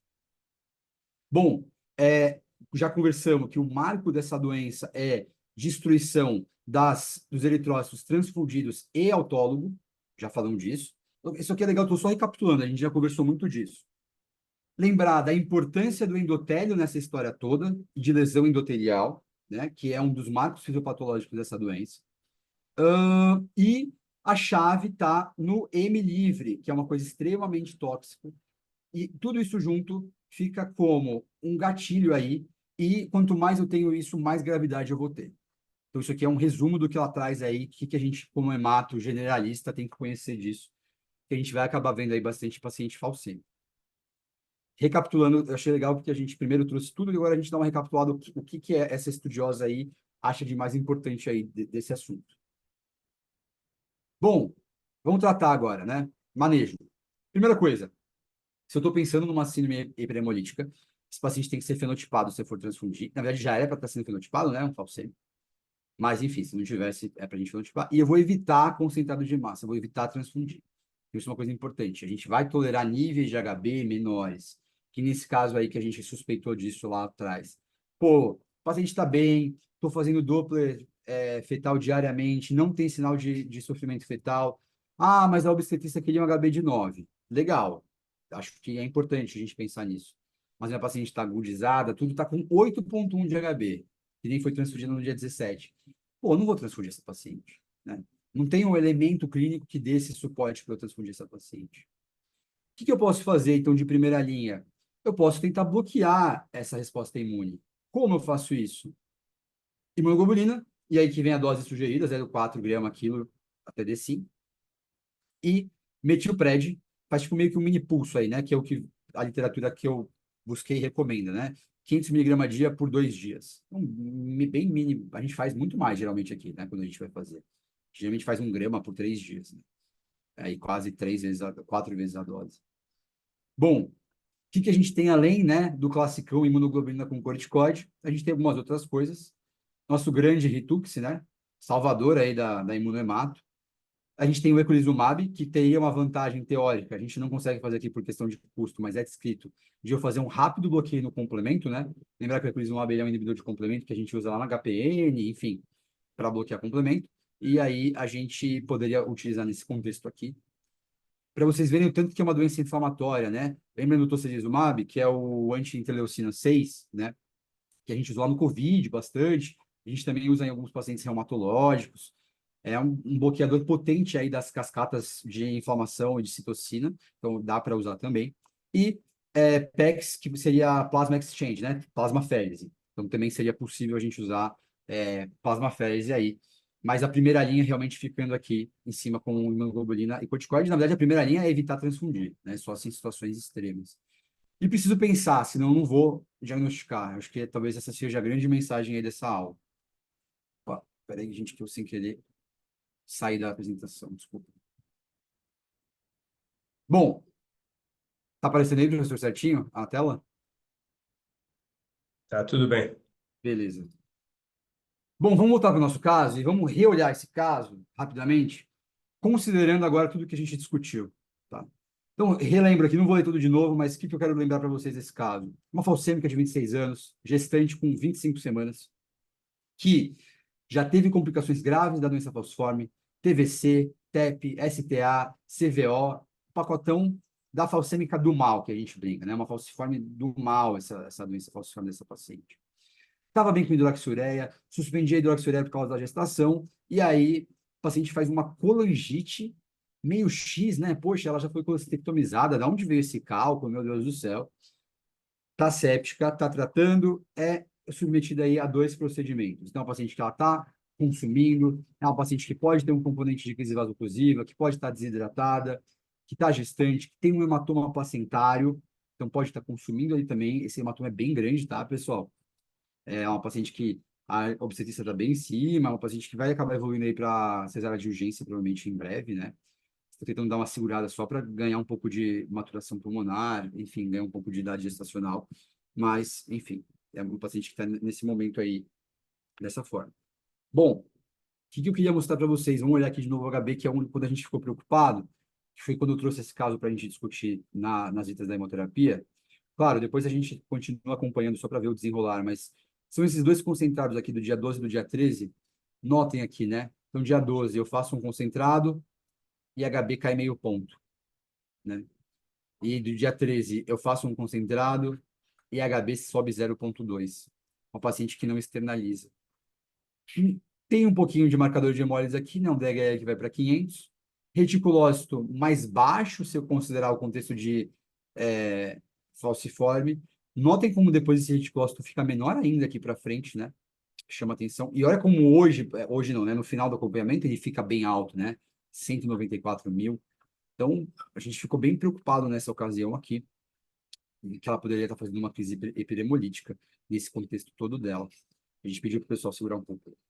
E aí, ela não estava externalizando.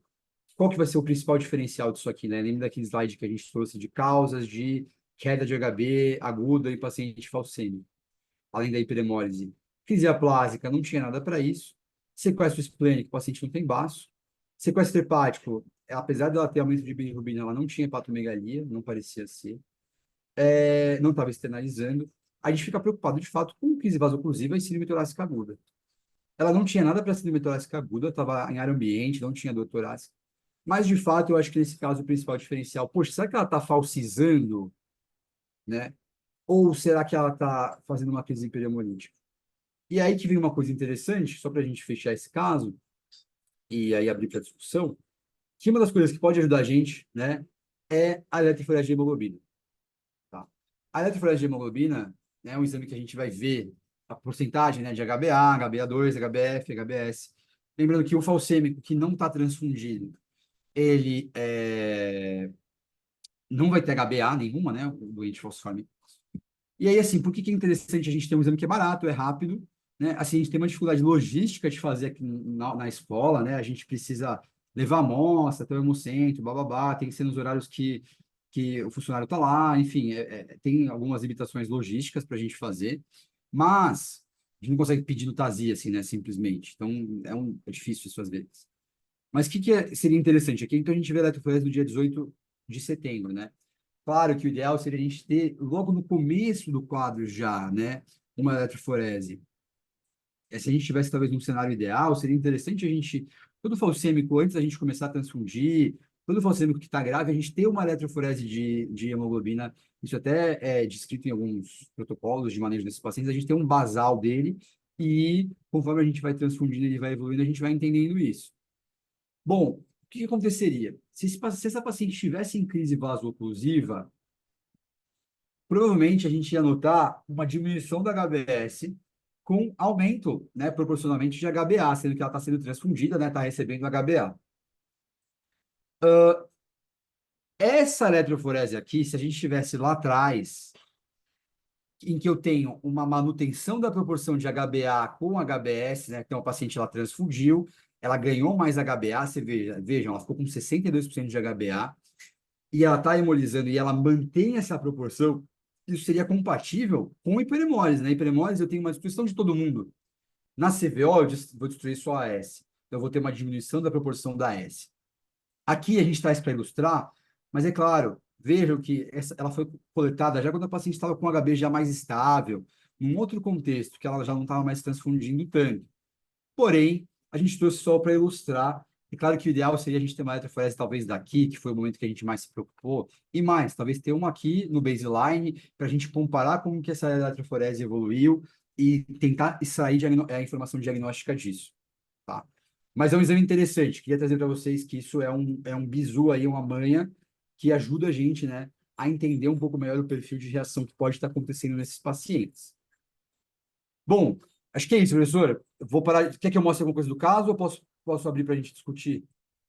Não, eu acho que você pode abrir aí, vamos parar de compartilhar, porque é importante, porque a gente tem que entender, pelo menos por aqui, como você está dizendo, perguntas, qual era o diagnóstico? O que aconteceu com esse paciente? Né? Sim. E primeiro deixar isso aí aberto para perguntas. E aí eu queria ouvir os colegas, os residentes aí, quais são as hipóteses de fato para esse paciente? O que aconteceu com esse paciente? Alguém que quer fazer algum comentário dos residentes aí?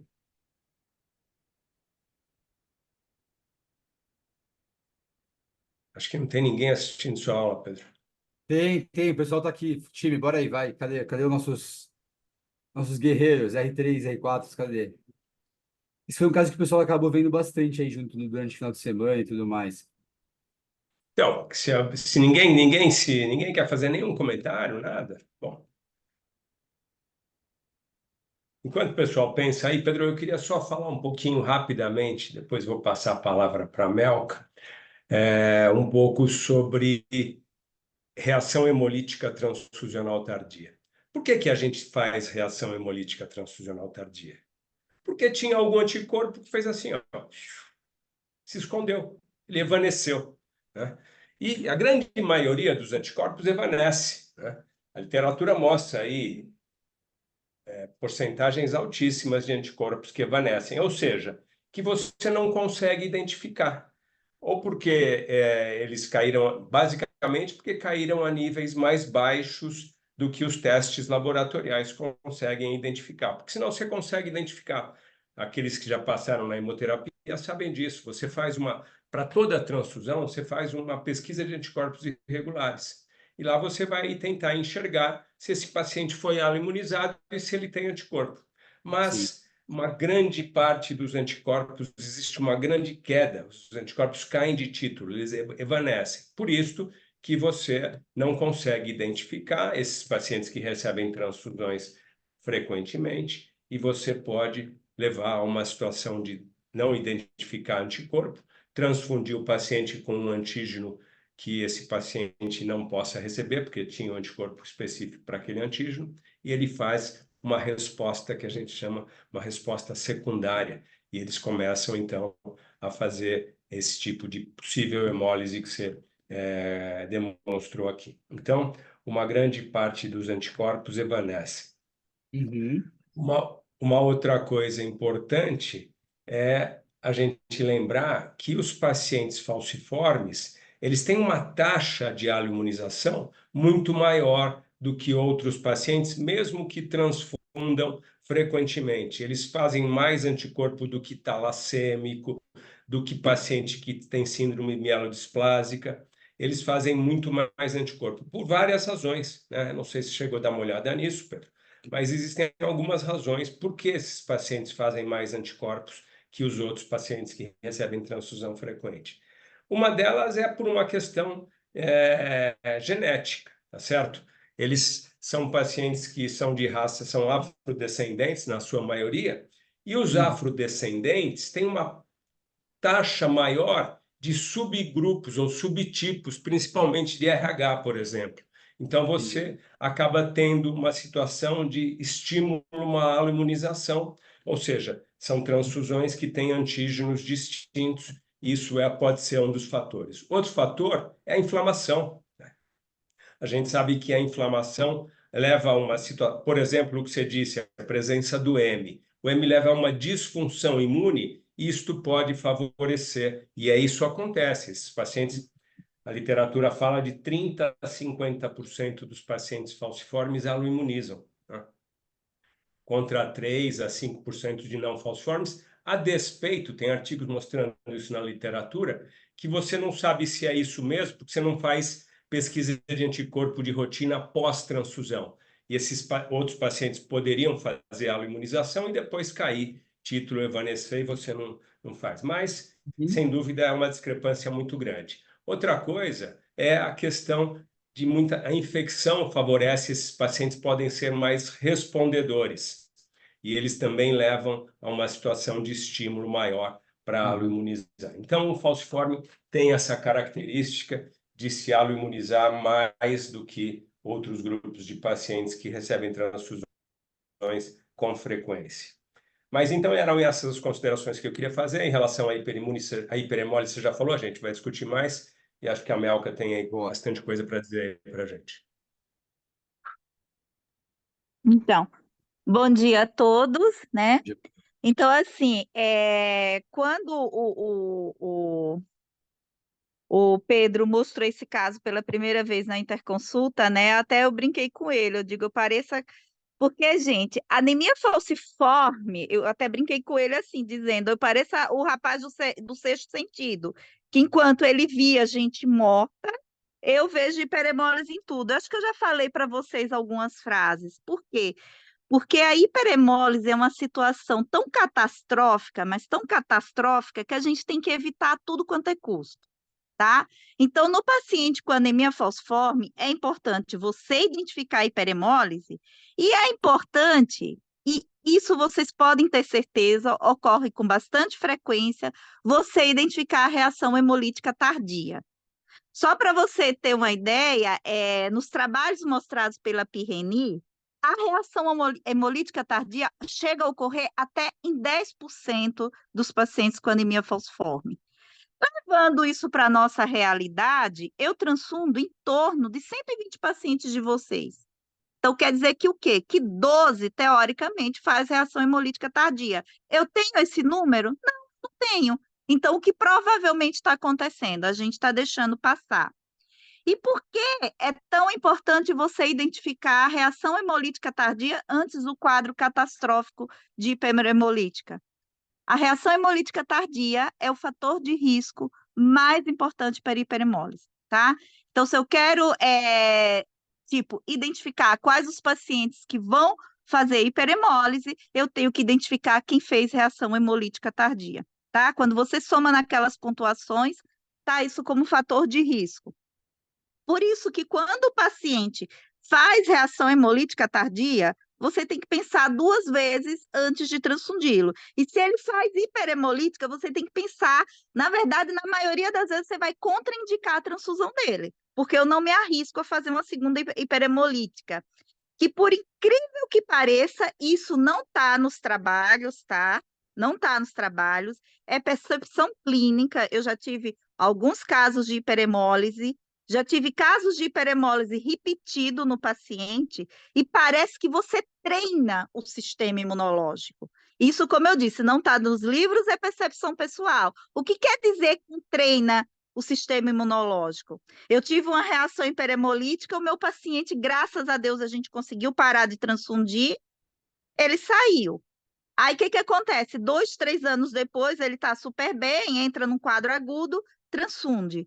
Faz uma reação hiperhemolítica tão grave que você não consegue mais tirar o paciente do quadro e, óbvio, ele vai a óbito, tá?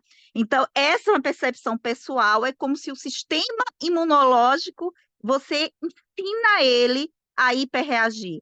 E na reação hemolítica tardia também. Por quê? E aí eu imagino, por que um paciente que faz reação hemolítica tardia, depois ele faz uma hiperemólise? Talvez seja isso. A gente ainda não entendeu por que a gente está ensinando o sistema imunológico, porque a fisiopatologia é muito complexa. Mas provavelmente o que está acontecendo é isso. A gente está ensinando o nosso sistema imunológico a ser cada vez mais hiperreativo, semelhante a uma reação alérgica. Tá? Então a gente tem que ficar muito olho disso. Na anemia falciforme, diferente dos pacientes comuns, a reação hemolítica tardia nem sempre vai ser por anticorpo evanescente. Vai ser com essa fisiopatologia aí que o Pedro falou, tá? Em 40% dos pacientes eu identifico, em 60% eu identifico o culpado, mas em 40% eu não consigo identificar nenhum culpado e o paciente vai fazer reação hemolítica tardia e depois ele pode complicar com o quadro de hiperemólise. Então, gente, é aquela coisa. Eu falei isso para o Pedro, vou repetir, vou cansar de falar, porque parece que lá fora o pessoal acha que não existe. Não normatize incremento de HB. Não ache que o não incremento é normal. O mínimo que a gente tem que fazer toda vez que o paciente não está incrementando, ou pior, que está havendo decremento, é investigar. Tá? Nós não podemos normatizar. Eu quero que vocês fiquem tão assustados com hiperemólise quanto eu sou. É o mínimo que eu quero passar para vocês, o meu medo, tá? Para não normatizar essa situação, certo? Não normatize, não incremento de HB, agora o paciente se saiu bem, porque se você for ver nas revisões da PIRENI, a reação hemolítica tardia, muitas vezes ninguém conseguiu diagnosticar, por quê? Se confunde com uma crise vasoclusiva, tá? Vai ser sintoma de uma crise vasoclusiva simples. Então, o paciente transfundiu, 5 dias, 2 semanas depois, ele volta com a crise vasoclusiva e todo mundo trata como crise vasoclusiva. Deixou de diagnosticar, tá? Então, são coisas que a gente não pode normatizar. O decremento e crise, entre aspas, bem entre aspas mesmo, vasoclusiva, 2, 3, 1 semana após transfusão. A gente tem que investigar, é nossa obrigação investigar, tá? Porque é isso que vocês têm que lembrar. Principal fator de risco para hiperemólise: reação prévia ou reação hemolítica tardia. E aí vem os outros fatores de risco, que é paciente que tem aloimunização, paciente que transfundiu pouco. Então, assim, o paciente ele geralmente desenvolve hiperemolítica no início dos quadros transfusionais, e não aquele paciente que está transfundindo a 40, 50 transfusões, tá? Ô, Melka, uma outra coisa, essa questão, na verdade, é isso que a literatura fala. Você não sabe muito bem qual é o mecanismo que faz com que ele comece a fazer essa chamada hemólise bystander, essa hemólise que ele faz hemólise das hemácias dele. Isso deve ser alguma coisa relacionada a questões pessoais, o fenótipo de algumas situações que podem favorecer. Isso é uma possibilidade, né? A gente não tem essa... Por quê? Por que alguns falciformes fazem hiperemólise e outros não? Isso tem que ter a ver com características próprias do próprio paciente. Eu acho que essa é uma questão que deve ter uma relação com isso, porque senão todos... Alguém, O que ah, é, Fala. alguém fez uma pergunta aqui bem interessante. Se a Peraí, gravidez... peraí, deixa eu terminar, senão a gente não consegue Tá. falar aqui. Então, isso talvez tenha uma relação com isso, uma relação importante. Esse quadro inflamatório, como o Pedro lembrou, isso aqui também é uma doença do endotélio. Isso aqui tem uma relação importante com a questão do endotélio, né? Esse processo inflamatório, essas substâncias pró-inflamatórias que causam essa agressão, esse estresse ao endotélio, isso talvez tenha também uma relação pessoal de paciente para paciente. Que mais que eu ia dizer? Bom, vamos deixar as dúvidas aí. O que alguém perguntou? Então, antes de responder a pergunta, retomando isso que você falou, é tão importante essa reação endotelial que, por exemplo, a gente tem vários pacientes que são politransfundidos e que transfunde até, às vezes, uma frequência maior que a anemia falciforme, que é o talassêmico e a SMD e, às vezes, até a aplasia de medula. Existem casos na literatura falando de hiperemólise nesses outros pacientes? Sim. Só que 80% dos casos de hiperemólise é no nosso superinflamado, anemia falciforme, tá? Então, lembrar disso, vai existir nos outros, sim, mas a maioria é na anemia falciforme, falando a favor dessa questão de inflamação, como é importante. E aí eu puxo também para a questão que foi feita aí. A gravidez aumenta o risco de hiperemólise? Gente, como é uma coisa grave e tem poucos casos na literatura, a gente não consegue fazer número para responder isso, tá? Mas, pensando na fisiopatologia, talvez aumente, porque a gente sabe que na gravidez eu tenho um aumento da inflamação, tá? Se a gente for puxar agora para os trabalhos da Elise, Dante, a gente viu isso, a relação de pré-eclâmpsia com as proteínas de leucócitos inflamatórios, com o HNA2, né? Então, assim, será que eu não vou ter o aumento disso também? Tipo assim, seria um fator de risco a mais? Eu não tenho essa resposta, tá? Porque não é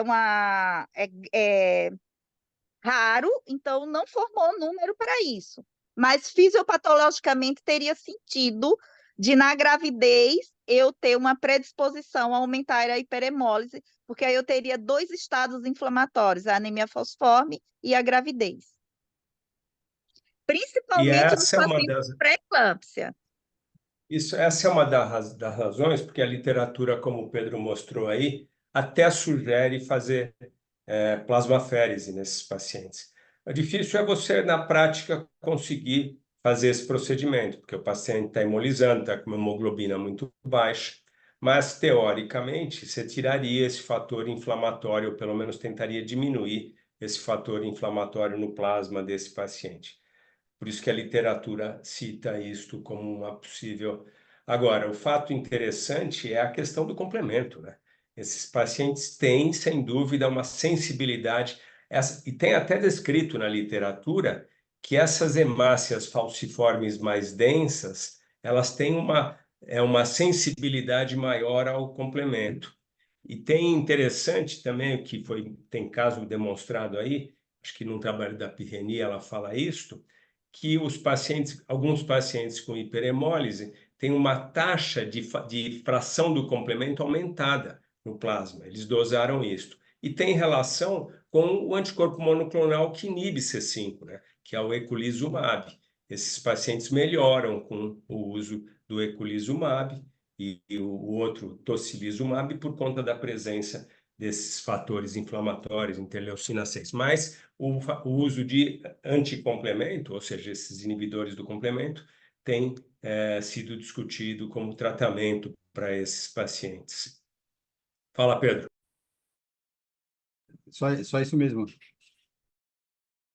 Então, qual é a conclusão desse caso, Pedro? O que essa paciente teve? Eu acho que ela não teve hiperemólise, né? Pelo que a gente chegou, a gente teve esse medo. Foi até meio sem graça, que a gente fez mó trouxe o caso, mas felizmente nesse caso não era. A paciente está bem, teve alta, claro, é uma gestação de altíssimo risco, enfim. Mas não sei se ela consumiu desse hematoma placentário. Foi uma coisa que a gente tentou pensar que realmente é um hematoma gigantesco. Então ela não externalizou, mas ela sangrou, que foi a coisa que a gente conseguiu chegar, assim, né? Mas ela está em melhora, Mas ela felizmente. tinha infecção e ela podia estar hemolizando mais ainda, né? Sim, sim. Mas, enfim, um caso interessante. Tá. E uma outra preocupação que a gente sempre fala aqui é isso, né? É as pessoas, na maioria, os colegas, não fazerem diagnóstico de hiperemólise. E aí que a coisa complica, né? Eu Sim. já tive paciente fora daqui que morreu porque o colega continuou transfundindo, não fez diagnóstico. A hora que você é chamado para discutir, não dá mais, a coisa já estava numa situação difícil. A gente já teve paciente aqui assim também. Então, isso que a Melka falou é muito importante, eu acho. Essa é uma coisa que a gente não pode esquecer. Paciente falciforme transfundido, depois de pouco tempo faz crise vasoclusiva, fica de olho, Sim. porque isto pode ser uma mimetização de uma crise vasoclusiva, né? Quando você falou que pode ter só na presença de crise vasoclusiva, eu não sei, pode ser que eu esteja enganado ou não saiba, Pedro, mas é que ele mimetiza uma síndrome vasoclusiva. Exatamente, exatamente. Eu tive um caso, professor, só para fechar essa aula, que foi quando eu conheci a doutora Estela. Eu ainda não estava na Hemato, faz uns 2 anos isso.